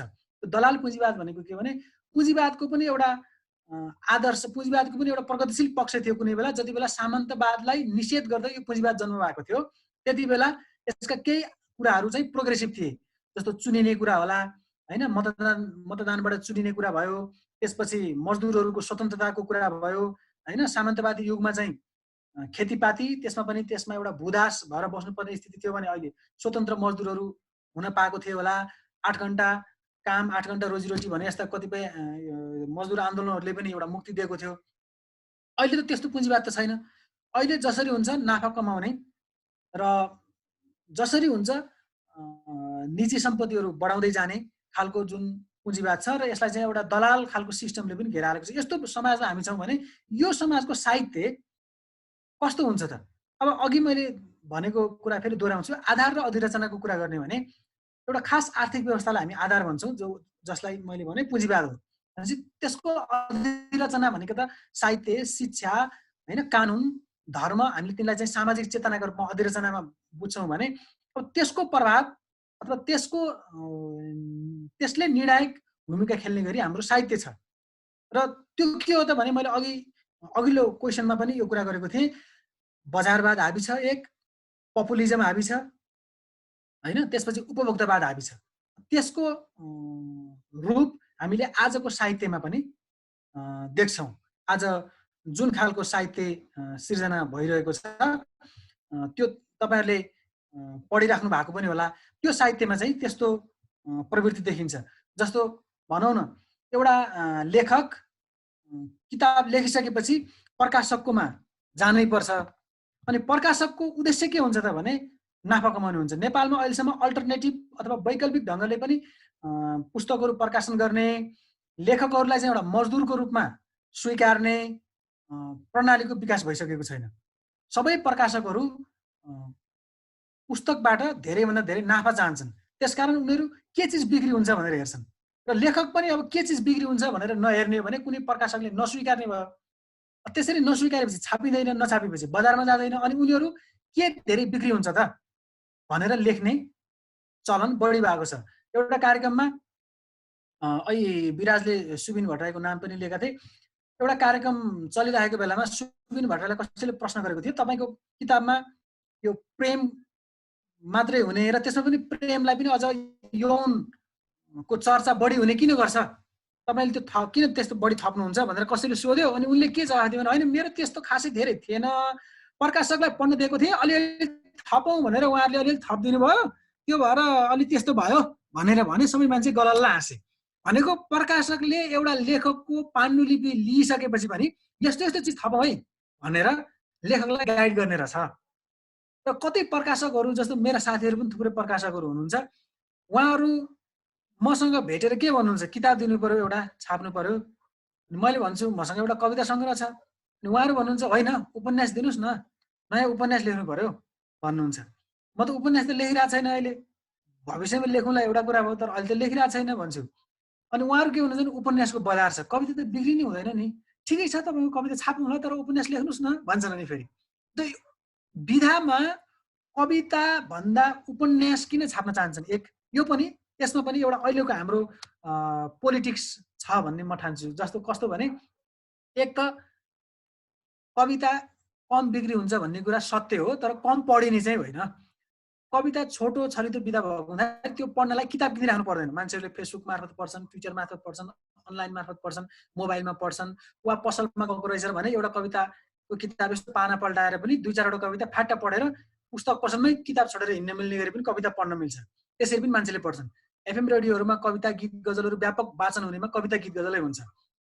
कविता कम पढिने चाहिँ होइन तर कम बिक्री हुने चाहिँ हो त्यो कम बिक्री हुने कारण मध्ये एउटा यो हो र अर्को चाहिँ के पनि भने कविता धारिलो छ कविताले सबभन्दा बढी यो जनपक्षधरता लिने गरेको पनि देखिन्छ त्यो उपन्यास के छ भने उपन्यास अनि कविता अलि जटिल विधा पनि हो है एक ढंगले भन्ने भने कुन अर्थमा भने एकदम कलात्मकता एकदम अभिव्यक्तिको सबभन्दा तिखर विधा मानिन्छ कवितालाई जटिल पनि हुन्छ बुझ्नलाई उपन्यास चाहिँ गद्य विधा छ सरल ढंगले लेखिएका र कथाहरू हुन्छन् त्यहाँ र त्यो कथाले चाहिँ मान्छेलाई चाहिँ तान्छ र कथा पढ्न मान्छेलाई सजिलो पनि लाग्छ जस्तो अझ उपन्यास भन्दा मान्छेलाई सिनेमा हेर्न झन् सजिलो लाग्छ नि किनभने त्यसमा अझ मान्छेले मानसिक कसरत कम गर्नुपर्छ सिनेमा हेर्दा उपन्यास पढ्दा त्योभन्दा अलि बढी गर्नुपर्छ अब कविता पढ्दा त्योभन्दा झन् बढी गर्नुपर्छ कविता बुझ्नलाई यदि राम्रो कविता छ भने अब दार्शनिक रचना त्योभन्दा झन् गाह्रो हुन्छ जस्तो भनौँ न पुँजी पढ्नु कम्युनिस्ट मेनिफेस्टो पढ्नु वा कार्ल मार्क्सका, एङ्गेल्सका, हेगेलका रचनाहरू पढ्नु भनेको जटिल काम हो। त्यो सीमित थोरै मान्छेले मात्रै गर्छन्। समालोचना पढ्नु एकदम गाह्रो काम हो। समालोचना पढ्ने मान्छे एकदमै थोरै हुन्छन् र कतिपय समालोचकलाई तपाईँले नबुझिने लेख्नुभयो भनेको पनि सुनिन्छ, तर त्यो समालोचना भनेको चिजै आफैमा जटिल हुन्छ र थोरै मान्छेको लागि नै लेखिएको पनि हुन्छ जस्तो लाग्छ। यसरी हेर्दा पपुलर चिज, धेरै मासले बुझ्ने चिज बजारले बेच्न चाहन्छ, त्यसकारण उसले उपन्यास खोजिरहेको हुन्छ बजारले चाहिँ। अनि त्यसकारण हाम्रा कतै लेखकहरू चाहिँ कविता लेख्नै छोडेर उपन्यास लेखिरहेछन्। उपन्यास लेख्नु बेठिक होइन, लेख्नुपर्छ, त्यो तपाईँ हामीले पनि लेख्नुपर्छ। उपन्यास एकदम जरुरी चिज पनि हो, तर कविता लेख्न छोडेर उपन्यास लेख्ने हो त्यो चाहिँ होइन। समालोचना लेख्न छोडेर उपन्यास लेख्न थाल्नु भनेको के भने बजारको माग अनुसार काम गर्न थाल्नु जस्तो हुन्छ। त्यो बजारले के खोज्छ भने बहुसङ्ख्यक मान्छेलाई बेच्ने चिज चाहन्छ र बहुसङ्ख्यक मान्छे चाहिँ सरदर चेतनाको हुन्छन्। सरदर चेतना भनेको उनीहरूको यो ज्ञानको चेतनाको एउटा स्तर हुन्छ, त्यो चाहिँ बहुसङ्ख्यक मान्छेको चाहिँ सरदर चेतना हुन्छ। त्यो सरदर चेतनाका लागि सरदर खालको साहित्य बेच्नुपर्छ। त्यसकारण अहिले त कम चर्चा छ त्यसको, तपाईँले सुन्नुभयो होला। एक समय युधिर थापा, अर्को नाम आएन मलाई, प्रकाश कोविद जस्ता उपन्यासकारहरूका हजारौं हजार उपन्यास बिक्री हुन्थे।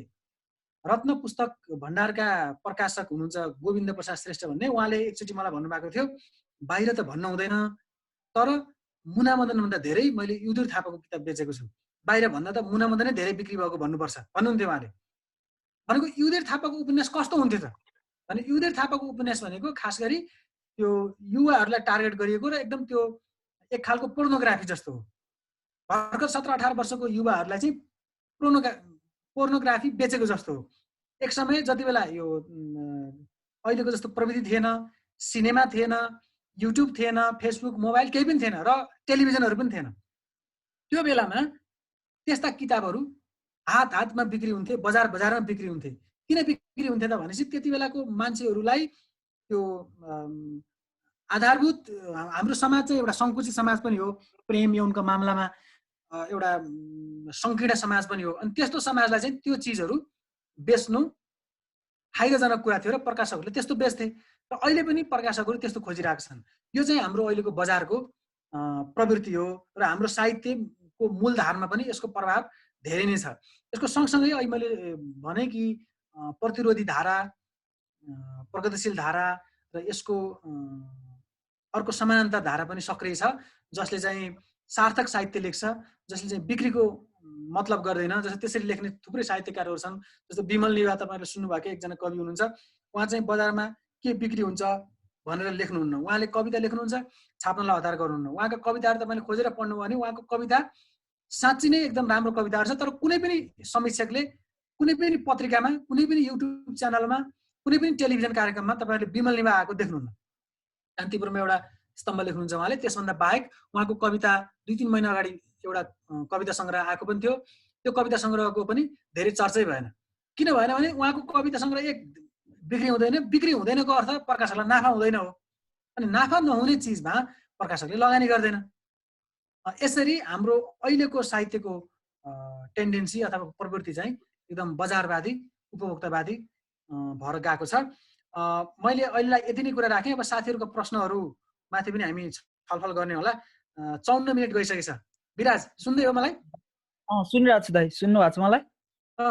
सुने। धन्यवाद दाइ। गरौँ कि अब छलफल गर्ने। तपाईँले यो मार्क्सवादी साहित्य संस्कृतिको बारेमा हामीलाई अलिकति इन्साइटफुल नलेजहरू दिएर आफ्नो धारणा राखिहाल्नुभयो। अब चाहिँ हामी साथीहरू, अब चाहिँ हामी प्रश्नोत्तरतिर जान्छौँ। प्रश्नोत्तरमा सन्दर्भमा तपाईँहरूलाई केही प्रश्न छ भने च्याट बक्समा छोडिदिनु होला, हामी त्यो लिएर यहाँ तपाईँ वक्तामा कन्भे गरिदिन्छौँ। दाइ, एउटा प्रश्न आएको छ, प्रमोद धितालले लेख्नुहुन्छ कि विश्व कम्युनिस्ट आन्दोलनको इतिहासलाई हेर्ने हो भने मार्क्सदेखि लिएर माओसम्मले आफै पनि साहित्य लेख्न मात्र होइन, साहित्यको इतिहास र तत्कालीन लेखकहरूलाई आन्दोलन र क्रान्तिकै अङ्गको रूपमा अत्यन्त महत्त्व दिएको देखिन्छ। तर नेपालको आन्दोलनको नेतृत्वदायी पङ्क्तिभित्र त्यो स्तरमा साहित्यप्रतिको लगाव देखिन्न। यसको कारण के हुन सक्छ जबकि नेपालकै विगतको सत्ताधारी वर्गले समेत आफू निकटका साहित्य र लेखकहरूलाई धेरै महत्त्व दिएको देखिन्छ।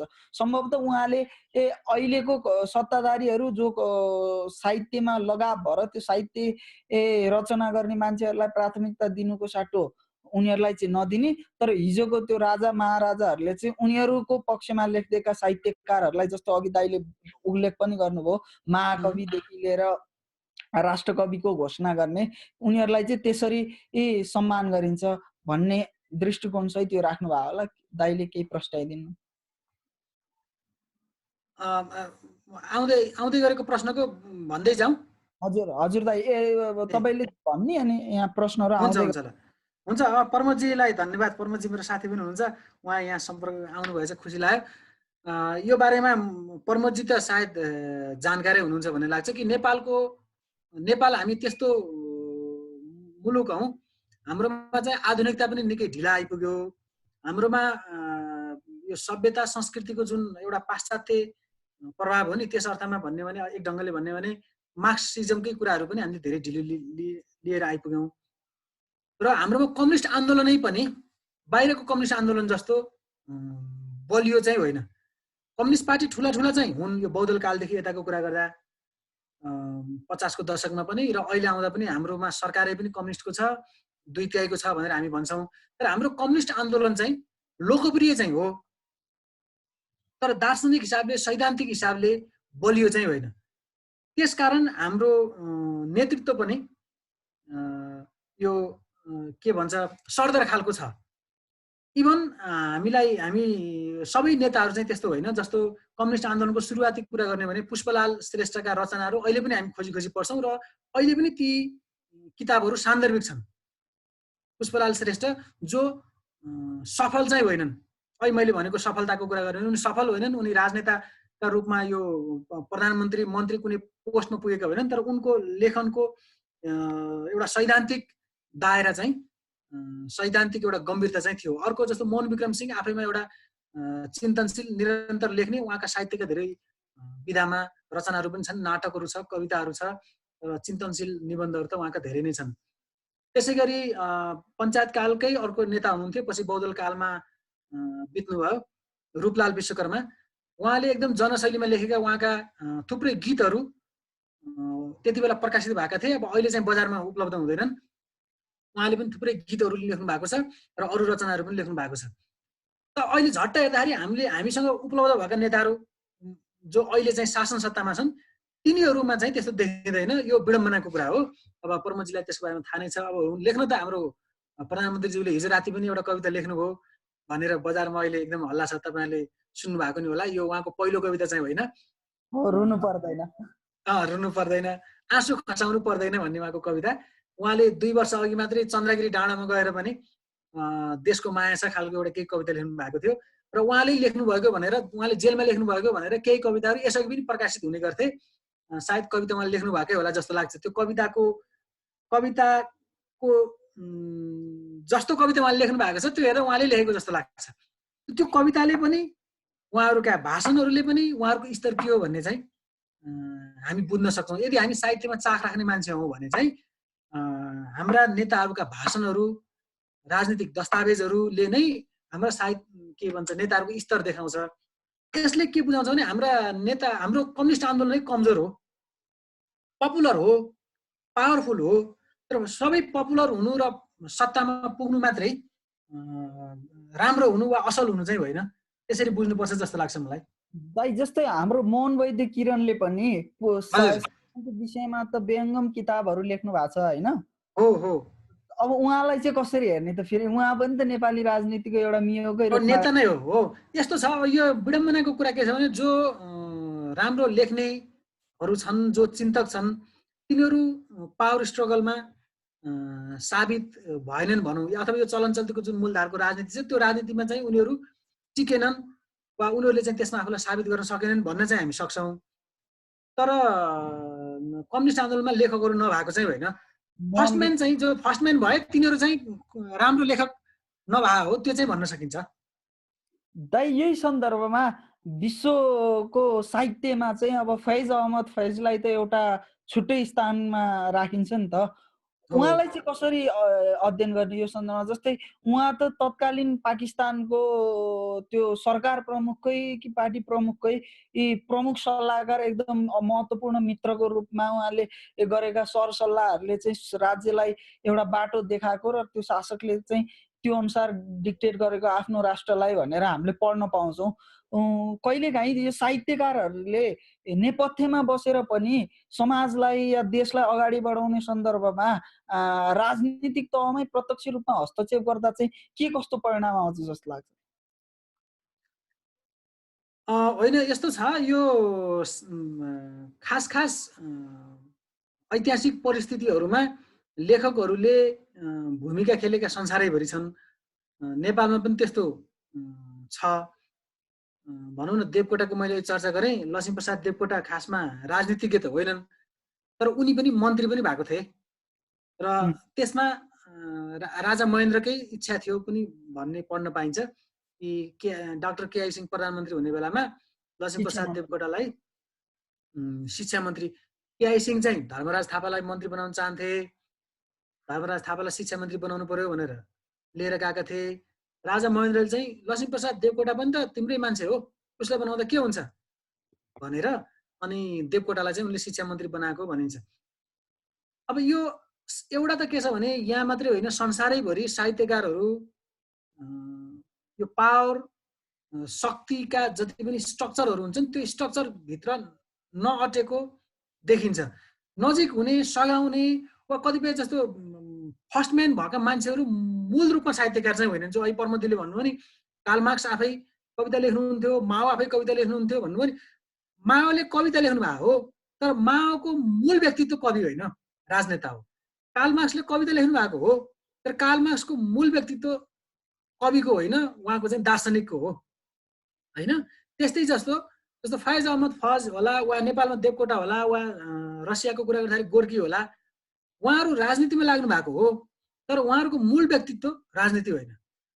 त्यो चाहिँ हामीले बुझ्नु पर्यो। मूल व्यक्तित्व चाहिँ त्यो होइन। एक दोस्रो एकदम अन्तर्विरोधहरू सहित र दूरी सहित उहाँहरूले चाहिँ खास राजनीतिक व्यवस्थामा सहयोग गरेको वा सम्बद्ध भएको देखिन्छ र त्यो फेरि निस्केर हिँडेको पनि देखिन्छ। गोर्कीले पटक पटक कहिले बाहिर बस्ने, फेरि लेनिनसँग सँगै हुने, फेरि बेग्लै पार्टी बनाउने, अनि फेरि लेनिनसँग विवाद गर्ने गरेको देखिन्छ होइन। अब यहाँ लक्ष्मीप्रसाद देवकोटाको पनि, लक्ष्मीप्रसाद देवकोटा राणाकालको कुरा गर्दाखेरि राणाहरूको सहयोगी पनि हो, राणाहरूको पण्डित पनि लक्ष्मीप्रसाद देवकोटा हो। राणाहरूसँग एकदम विद्रोह गरेर भारतमा गएर चाहिँ युगवाणी पत्रिका निकालेको पनि उहाँले हो। त्यसपछि फेरि उहाँको उपचारमा राणाहरूले नै लगानी गरेर पैसा खर्च गरेर उहाँको उपचार गरेको पनि हो। बिरामी हुँदाखेरि फर्केर आएपछि 7 सालको परिवर्तनपछि उहाँ एउटा प्रगतिशील कविका रूपमा कविता लेखेको पनि हो र फेरि 9 सालतिर एउटा संसद जस्तो बनेको थियो। त्यति बेला अलिकति जस्तो संसद भन्ने शब्द त थिएन, विधायकै यस्तै के भनिन्थ्यो। त्यसमा प्रतिपक्षी सिटमा लक्ष्मीप्रसाद देवकोटा पनि एकजना हुनुहुन्थ्यो। त्यो चाहिँ मनोनित भएर जाने थियो र पछि मन्त्री पनि हुनुभयो। अब यो हेर्दा के देखिन्छ भने लेखकहरू, बौद्धिकहरू, चिन्तकहरू कहीँ न कहीँ त्यो शासन सत्तासँग दूरीमा भएको बढी देखिन्छ। मूल रूपमा है, मूल रूपमा हेर्दा चाहिँ दूरीमा भएको बढी देखिन्छ र त्यो मलाई एक ढङ्गले सही जस्तो किन लाग्छ भने यदि कविहरूले, लेखकहरूले, वैज्ञानिकहरूले, पत्रकारहरूले भइरहेको राज्य व्यवस्थासँग प्रश्न गर्न छोडे भने चाहिँ तिनीहरूले सिर्जना गर्दैनन्। वैज्ञानिकहरूले प्रश्न गरेन भने नि त्यसले आविष्कार गर्दैन। त्यसले चाहिँ के काम गर्छ, जस्तो इन्जिनियर पनि एउटा ऊ त हो, इन्जिनियर, त्यसले आविष्कार गर्दैन नि। राज्य दिएको जागिर खाने चाहिँ हुन्छ, एउटा वैज्ञानिक जागिरी चाहिँ हुनसक्छ, तर नयाँ आविष्कार उसले गर्दैन। यदि ऊ शासन सत्ताले दिएको जागिरमा मात्रै अड्क्यो भने त्यो चाहिँ कविहरूको हकमा पनि लागु हुन्छ जस्तो लाग्छ मलाई। यही सन्दर्भमा मैले एउटा जोडे दाइ, यो अलिक सैद्धान्तिक कुरा पार्टीभित्रै पार्टीको नेता हुँदा हुँदै पनि, स्थापित नेता हुँदा हुँदा पनि यो सैद्धान्तिक कुरा गर्ने, अलिकति लेखपढ गर्न रुचाउने नेताहरूको सन्दर्भमा दाइले अहिले जो कुरा गर्नु त्यस्तै मैले घनश्याम भुसाल दाइ मन्त्री भइसकेपछि ट्विटरमा एउटा ठुलै ट्रेन्डै चल्यो क्या। धेरैले के भने घनश्याम भुसाल, प्रदीप गिरीहरू जस्ता मान्छे चाहिँ मन्त्री भएको देख्नै नपरोस् जस्तो हुँदो रहेछ, किनकि उहाँहरू चाहिँ सधैँ प्रतिपक्षको बाहिर नै पार्टीमाथि प्रश्न उठाएर, नेतृत्वमाथि प्रश्न उठाएर बस्दै चाहिँ हामीलाई पनि आनन्द हुँदो रहेछ भन्ने कुरा गर्थे क्या। त्यस्तै अहिले दाइले भन्नुभएको त्यही फिल आयो। अब अर्को एउटा प्रश्न छ, लोकेन्द्र आरसीजीले भन्नुहुन्छ कुनै पनि आन्दोलनको सन्दर्भमा आन्दोलन सञ्चालन गर्ने पार्टी नेतृत्वले साहित्यलाई ठुलो महत्त्व दिएको हुन्छ, तर तिनै पार्टी र नेतृत्व सत्तामा पुगेपछि आफ्नो साहित्य कलाकर्मीहरूलाई चटक्कै बिर्सन्छन्। किन सधैँ सफल आन्दोलनपछिका सरकार र सत्ताले प्रगतिशील प्रगतिवादी साहित्यलाई प्रश्रय नदिई यथास्थितिवादी साहित्यलाई नै किन अगाडि बढाउँछन् भन्नुहुन्छ? यो प्रश्नसँग के जोडिन्छ भने उहाँले जेलाई सफल भन्नुभयो खासमा त्यो सफल थियो कि थिएन भन्ने प्रश्न एउटा कि त्यो प्रश्न गर्नुपर्ने हुन्छ कि चाहिँ हिजो मान्यता दिएको कुरा चाहिँ यथार्थमा मान्यता दिएको नभएर उपयोग गरेको थियो भन्ने बुझ्नुपर्छ भन्ने लाग्छ मलाई। भनेको आन्दोलनको बेलामा आन्दोलनमा धेरै मान्छेहरू चाहिन्छन् या चुनावमा पनि धेरै मान्छेहरू चाहिन्छन्। त्यसका लागि राजनीतिक नेतृत्वले चाहिँ कला साहित्य सङ्गीत जस्ता विधाहरूको प्रयोग गर्छ, किनभने त्यो कला साहित्य सङ्गीतले धेरै मान्छेहरूलाई जोड्छ, धेरै मान्छेलाई कन्भिन्स गर्ने क्षमता चाहिँ राजनीतिक पार्टीको डकुमेन्टसँग भन्दा वा नेताको भाषणसँग भन्दा कला साहित्य सङ्गीतसँग हुन्छ। त्यसकारण पञ्चायत कालभरि पनि बहुदल कालभरि जनयुद्ध कालभरि पनि राजनीतिक पार्टीहरूले कहीँ आमसभा गर्न जानु पर्यो भने पहिला मादल बजाउँथे, पहिला गीत सित बजाउँथे र मान्छे जम्मा गर्थे। त्यसपछि नेताको भाषण हुने बेलामा पनि मान्छे जालान् कि भनेर के भन्थे भने आदरणीय जनसमुदायहरू यसपछि फेरि अर्को एउटा गीत आउँदैछ प्रतीक्षा गर्नुहोस् भन्थे। भनेपछि मान्छे त्यो भाषण सुन्न भन्दा गीत सुन्न, नाटक हेर्न वा कविता सुन्न त्यस्तो कार्यक्रममा आएको हुन्थ्यो भन्ने कुरा यसै अनुमान गर्न सकिन्छ। त्यो तपाईँहरूले पनि धेरै ठाउँमा देख्नु भएको होला कि चुनावमा पनि आदरणीय जनसमुदायहरू एकछिन पर्खनुहोस् अन्तिम प्रस्तुति बाँकी छ भन्छ नेताको भाषण हुने बेलामा, भाषणमा भाग लान् कि भनेर। भनेको त्यति बेला त्यो जनताहरूलाई सङ्गठित गर्न वा तिनीहरूलाई चाहिँ एकत्रित गर्न चाहिँ उपयोग गर्ने। जब उनीहरू पारमा पुगिसक्छन् त्यसपछि त ती साहित्यकार ती गायक सङ्गीतकार चाहिएन, त्यसका लागि गीत गाइदिने उनीहरूको लागि गाइदिने मान्छे त यथास्थितिमा त अरू नै भइरहेको हुन्छन् नि। त्यो परिवर्तन भएको त्यसकारण होइन भन्न खोजेको मैले कि राजनीतिक आन्दोलन कम्युनिस्ट आन्दोलन सफल भएर जाने अनि रामेश रायन काम नलाग्ने अनि रेडियो नेपालका गायकहरू चाहिँ काम लाग्ने भनेको के हो त भन्दा रेडियो नेपाल त यथावत रहने रहेछ नि त। पुलिस यथावत रहने, आर्मी यथावत रहने, कर्मचारी यथावत रहने, टिभीमा तिनै मान्छे रहने, रेडियोमा तिनै मान्छे रहने, मात्रै मन्त्री परिषदमा 10-12 जना मान्छे नयाँ जाने भनेपछि त्यो त फेरिएको त भएन कि। त्यसलाई फेरिएको भएन भन्नु पर्यो कि यदि हामी विश्वास गर्छौँ कि त्यसरी 8-10 जना जानु पनि फेरिएको हो भन्ने विश्वास गर्छौँ भने हिजो उनीहरूले उपयोग गरेका थिए। रियलमा थियो भने त ती गायकहरूलाई जस्तो रामेश रायनहरू हुन त अहिले रायन चाहिँ नाट्य सङ्गीतको एकाडेमीमा हुनुहुन्छ क्यारे, रेडियो नेपाल रामेशले हाँकेको हुनु पर्थ्यो, नाच घर अर्को रायनले हाँकेको हुनु पर्थ्यो होइन, अर्को कुनै चलचित्र केही अर्कोले हाँकेको हुनु पर्थ्यो, सङ्गीत केही प्रतिष्ठान खोलेर जीवन शर्माले हाँकेको हुनु पर्थ्यो, त्यस्तो हुनु पर्थ्यो नि। त्यसकारण त्यो उहाँले जुन प्रश्न गर्नुभयो आन्दोलनको बेला चाहिँ जरुरी पर्यो, उपयोग गरे, आन्दोलन सफल भयो र सफलतामा चाहिँ नेताहरूको लागि सुविधा मिलिसक्यो, अब गायकहरू चाहिएनन्, त्यस्तो भयो होला जस्तो लाग्छ। जीवन शर्माको गीत छ नि, जीवन शर्माले त्यो म त्यहीँ आउँछु लडाइँको सन्दर्भमा आफ्नो साथीलाई लेखेको जो गीत चर्चित छ। त अहिले जीवन शर्माको छोरा बिरामी हुँदा बिचरा एउटा बेहालको स्थितिमा पुग्न पर्ने अवस्था सृजना भएको छ होइन। यो त हाम्रो एउटा अधोगति नै भन्नुपर्छ। अर्को प्रमिला लामाजीले के भन्नुहुन्छ भने नेपाली क्रान्तिमा गणतन्त्र स्थापनामा साहित्यको कस्तो भूमिका छ भन्ने प्रश्न सोध्नु भएको छ। एकदम राम्रो प्रश्न गर्नुभयो। अब त्यो गणतन्त्र स्थापनाको आन्दोलनमा त कला साहित्य सङ्गीतको त धेरै ठुलो योगदान छ। मैले अघि पनि भनिहालेँ, पञ्चायत कालदेखि धेरै साहित्यकारहरूले चाहिँ गणतान्त्रिक चेतना विस्तार गर्नमा, जनताहरूमा त्यो गणतन्त्र किन चाहिन्छ त भन्ने कुरा स्थापित गर्नमा गीतबाट, कविताबाट, नाटकबाट होइन, अब आफ्ना लेख रचनाहरूबाट, पत्र पत्रिकामा छापिने लेखहरूबाट धेरै ठुलो योगदान गर्नुभएको छ। त्यसको चाहिँ अब अभिलेखहरू पनि भएको छ, समालोचनाहरू पनि धेरै लेखिएको छ। यो पछिल्लोचोटि खास गरी 50 को दशकमा गणतान्त्रिक चेतनाको एकदम मुखर र अलिकति तिखर स्वर चाहिँ 50 को दशकमा माओवादी जनयुद्ध सुरु भएपछि जनयुद्धमा त खुलेर जनगणतन्त्रका गीतहरू, कविताहरू, नाटकहरू थुप्रै लेखिए र 62-63 को आन्दोलनको मुखसम्म आइपुग्दा चाहिँ त्यो मूलधार बन्यो र धेरै कविहरूले इभन राजनीतिक रूपमा आन्दोलनसँग नजोडिएका अथवा अप्रतिबद्ध भनौँ न, सङ्गठनको हिसाबले अप्रतिबद्ध धेरै कविहरूले पनि गणतन्त्रका कविता लेखे र ती कविताहरू एकदम पपुलर भयो। तपाईँहरूलाई थाहै होला कि जस्तो श्रवण मुकारुङको विश्वनगरजीको बयान, जबकि श्रवण मुकारुङ त्यो पार्टीको कुनै क्याडर त्यति बेला घोषित क्याडर थिएनन् कुनै पार्टीलाई समर्थन गर्ने भए पनि।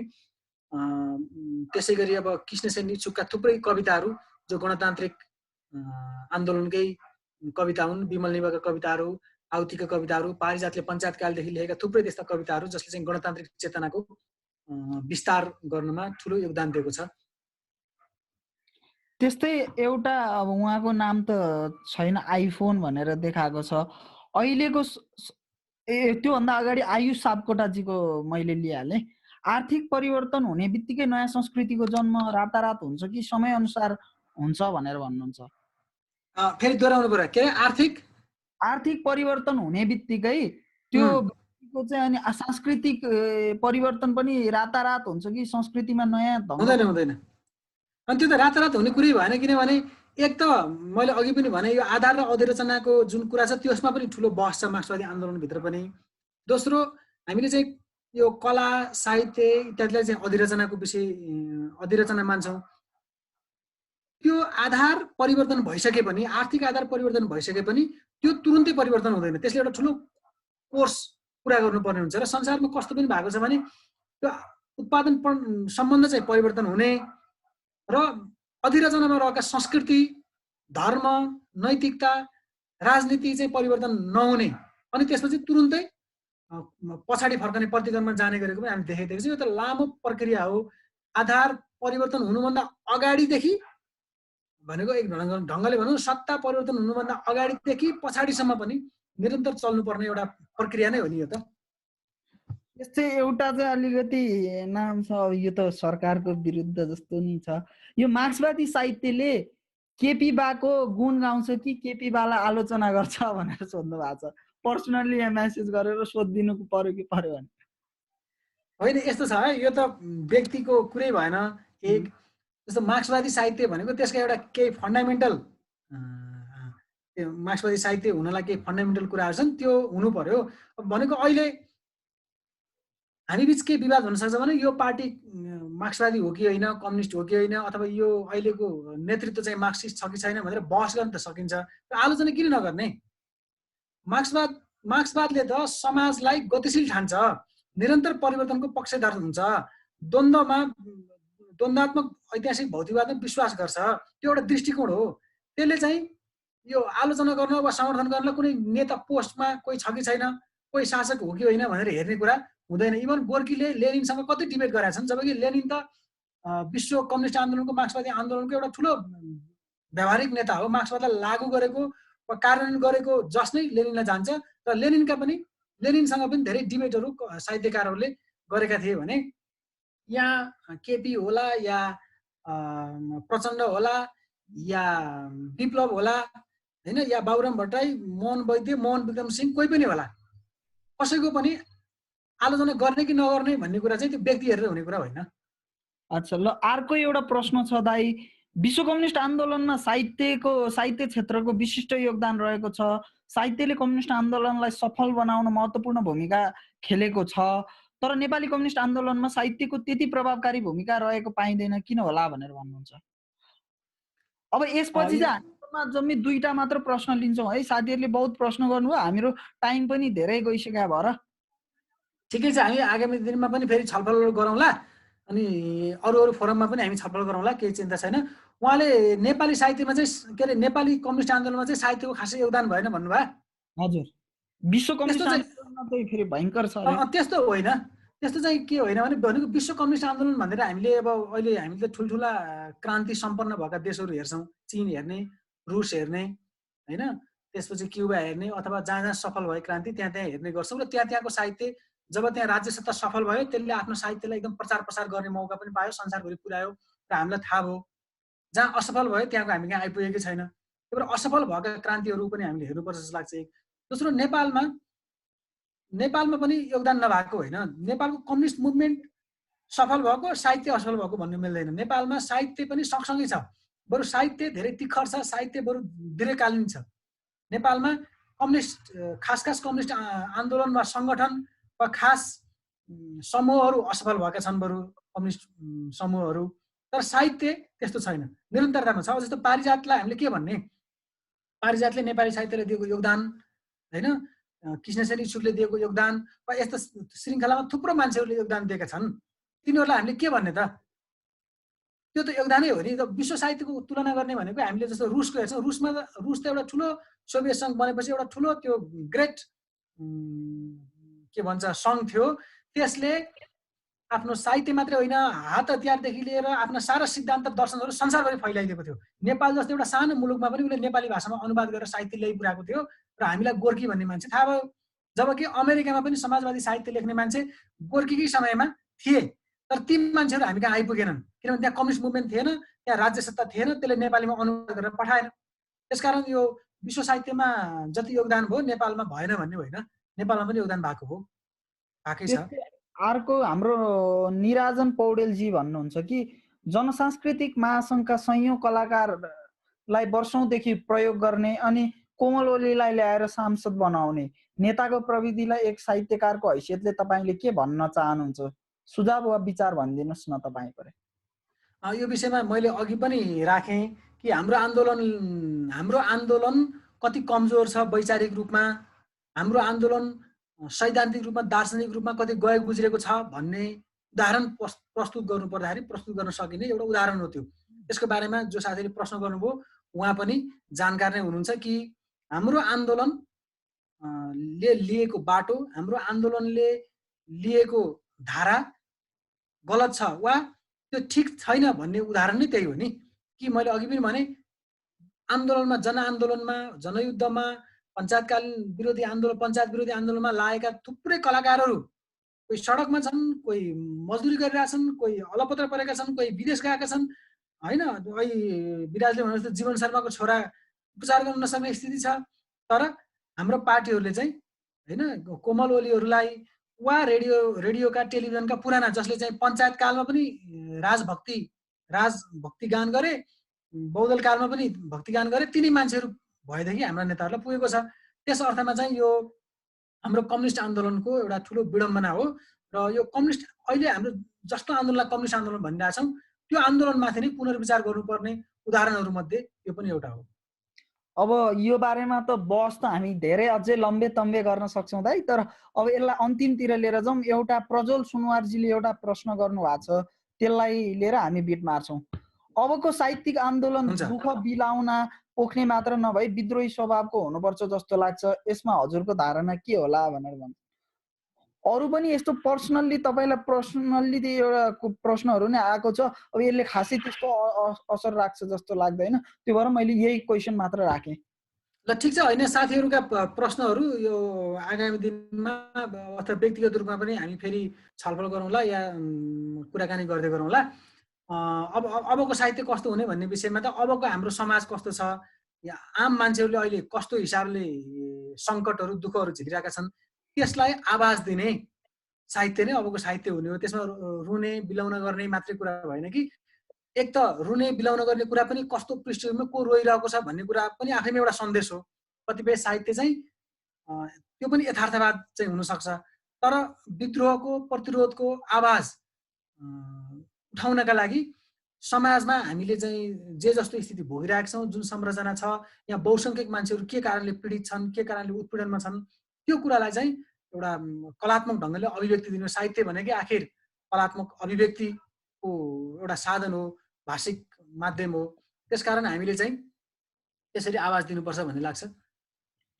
अब दाइ जाँदा जाँदै अब तपाईँ एउटा कवि पनि हुनुभएको हिसाबले अब यहाँ साहित्यको बारेमा यत्रो डिस्कोर्स गरिसकेपछि दाइको 2-4वटा कविता सुन्ने साथीहरूले इच्छा व्यक्त गर्नु भएको छ। अब दाइले आफूलाई मनपर्ने केही कविताहरू सुनाइदिनुहुन्छ कि भनेर अनुरोध गरेँ। मैले कविताहरू यहाँ तयार गरेर त थिइनँ, यसो मलाई भनेको थिएन। म यहाँ खोजिहाल्नु त, एकछिन खोजौँ न दाइ, एकै मिनट है त। ल है त, हुन्छ। दाइको एउटा मात्रले त पुग्दैन साथीहरूलाई, अब अहिलेलाई चाहिँ एउटा भनिहाल्नु न त। ल यसको शीर्षक छ इच्छुकलाई इमेल। इच्छुकलाई इमेल। अरू त सबै उस्तै उस्तै छ यहाँ कमरेड इच्छुक, तर एउटा कुरा अलिकति नयाँ छ, पुलिसहरू फेरि कविता सुन्न थालेका छन्। अरू त सबै उस्तै उस्तै छ यहाँ कमरेड इच्छुक, तर एउटा कुरा अलिकति नयाँ छ, पुलिसहरू फेरि कविता सुन्न थालेका छन्। भुइँचालोमा दरबार भत्केपछि ज्यान जोगाउन भागेका एक हुल कविहरू कर्पोरेट साउजीसँग दर्शन भेट गर्न पालो पर्खिरहेका छन् सिटी सेन्टरको मूल गेटमा। पत्रकारहरू निकट मित्रका कुरा काटिरहेका छन् ट्विटर टाइमलाइनमा र दूतावासमा नम्र निवेदन पठाइरहेका छन् गोप्य इमेलमा। साउजीकै संस्मरण पहिलो पानामा छापेर पेशागत मर्यादा पालन गरिरहेका छन् सम्पादकहरू कमरेड इच्छुक, तर एउटा कुरा अलिकति नयाँ छ, साउजीहरू आफै कविता प्रवेशमा घुस्न थालेका छन्। जङ्गलमा झुसिल किराहरू पुतलीमा फेरिन्थे, तर सहर पसेका पुतलीहरू झुसिल किरामा फेरिएका छन् र झुसिल किराहरूले नै बोकेका छन् लोकतन्त्रको झण्डा। ठेकेदारले किनिदिएको मतपत्रको माला लगाएर गीत गाउँदै सहर चाहरिरहेका छन् मूर्ख शासकहरू। बिचौलियाको बुई चढेर उक्लेका छन् उनीहरू चन्द्रगिरी डाँडामा र सहरतिरै फर्केर पिसाब फेरिरहेका छन् निर्लज्ज कमरेड इच्छुक, तर एउटा कुरा अलिकति नयाँ छ, नयाँ शासकहरू पनि कविता लेख्न अघि सरेका छन्। अरू सबै उस्तै उस्तै छ यहाँ, तिमी त छैनौ कमरेड इच्छुक, तर एउटा कुरा अलिकति नयाँ छ, पुलिसहरू फेरि कविता सुन्न थालेका छन्। धन्यवाद दाइ कविताको लागि। अर्को कुनै? यो अर्को कविता चाहिँ महिलाहरू कहाँ छन् भन्ने शीर्षक हो।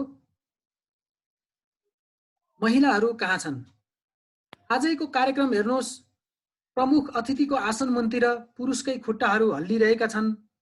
विशिष्ट पाहुनाको पिर्कामा पुरुषकै घुँडाले पलेटी कसिरहेका छन्। सभा अध्यक्षको रातो ब्याज पुरुषकै छातीमा गएर टाँसिएको छ र उद्घोषक उभिएको पोडियममा पनि पुरुषकै स्वर गरिरहेको छ, ल्याङ ल्याङ ल्याङ ल्याङ। तपाईँ चढेको बस हेर्नुहोस्, तपाईँ चढेको बस हेर्नुहोस्, भर्खरै तपाईँलाई धकेलेर पछाडि जाने रुखो हड्डी त्यो पुरुषकै दाहिने हातको कुइनो हो। महिला सिटमा आएर बसेको रक्सीको गन्ध त्यो पुरुषकै श्वास नलीको उच्छ्वास हो। नक्कली कार्ड देखाएर उल्टै खलासी थर्काइरहेको त्यो पुरुषकै ओठको कम्पन हो। अन्तिम सिटमा बसेर मोबाइलमा अश्लील भिडियो हेरिरहेका सिकारीका जस्ता ती जोर आँखा पुरुषहरूकै हुन्। सत्ताको केन्द्रमा पनि हेर्नुहोस् अब एकपटक, सत्ताको केन्द्रमा पनि हेर्नुहोस् एकपटक, प्रधानमन्त्रीको कालो गद्दावाल कुर्सीमा पुरुषकै बुढो चाक ढसमस्स बसिरहेको छ। सभामुखको डिजिटल माइक वरिपरि पुरुषकै घाँटी बारम्बार खोकिरहेको छ। न्यायालयको सर्वोच्च धुरीमाथि फडफडाइरहेका छन् पुरुषकै पखेटाहरू र राष्ट्रपति कार्यालयको चारैतिर फैलिरहेको छ पुरुष जातिकै गन्ध। म पनि हुँ एउटा पुरुष युवा, 22 सहितको वयस्क ज्यान। अरे हो कविज्यू, मलाई बताइदिनुहोस् यो देशमा महिलाहरू कहाँ छन्। धन्यवाद दाइ। अब पुग्यो त विराज? अब दाइलाई अन्तिम एउटा भनेर बिदाई गरौँ न त कि? अरे एउटा भन्छ नि त है।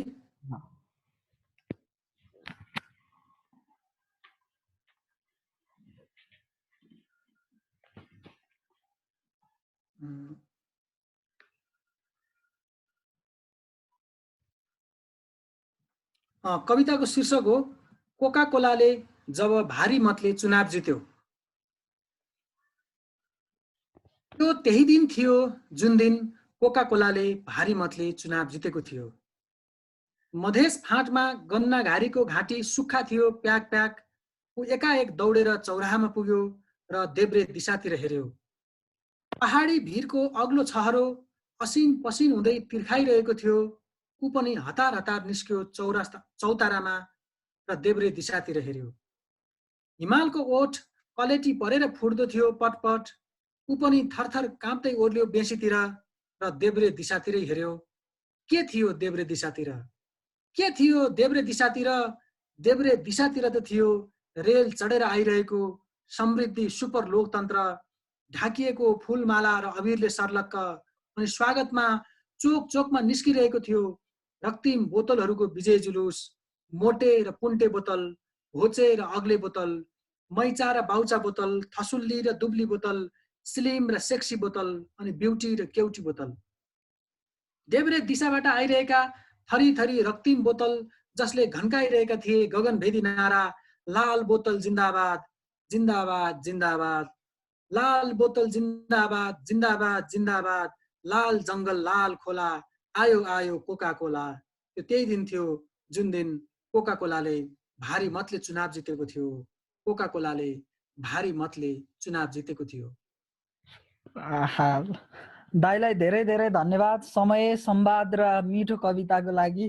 दाइले हामीलाई एकदम ऊर्जामय बनाउनु भयो, त्यसको लागि धेरै धेरै धन्यवाद दाइ। मेरो व्यक्तिगत तर्फबाट पनि र हाम्रो स्कुल अफ मार्क्सिजमको समग्र टिमबाट नै तपाईलाई यो समयको लागि धेरै धेरै धन्यवाद र कृतज्ञता अर्पण गर्न चाहन्छौँ। अब आजको कार्यक्रम चाहिँ यहीँ हामीले बिट मार्छौँ। योभन्दा अगाडि भोलिको लागि, आगामी आउने दिनको लागि केही इन्फर्मेसन फ्लो गर्नको लागि मैले प्रदीप थापालाई अनुरोध गरेँ। साथीहरूलाई चाहिँ भोलिको वक्ता हामी फाइनल गर्दैछौँ। हामी दुईजना पक्षसँग कुरा गर्दैछौँ। उहाँहरूको समय अनुकूल मिलेअनुसार हामी भोलि वक्ता फाइनल गर्छौँ। भोलि क्लास 4 बजे नै हुन्छ। वक्ता हामीले अझै पनि फाइनल गरिसकेका छैनौँ। भोलि 4 बजे नै हुनुहुन्छ। तर वक्ता चाहिँ दुईजना वक्तासँग कुन समय मिल्छ त्यही अनुसार हामी फाइनल गर्दैछौँ। साथीहरू, दाइलाई चाहिँ विशेष धन्यवाद गर्दै दाइलाई हामीले बिदा गऱ्यौँ। अनि अरू साथीहरूको माइक म अब अनम्युट गर्दैछु है साथीहरू।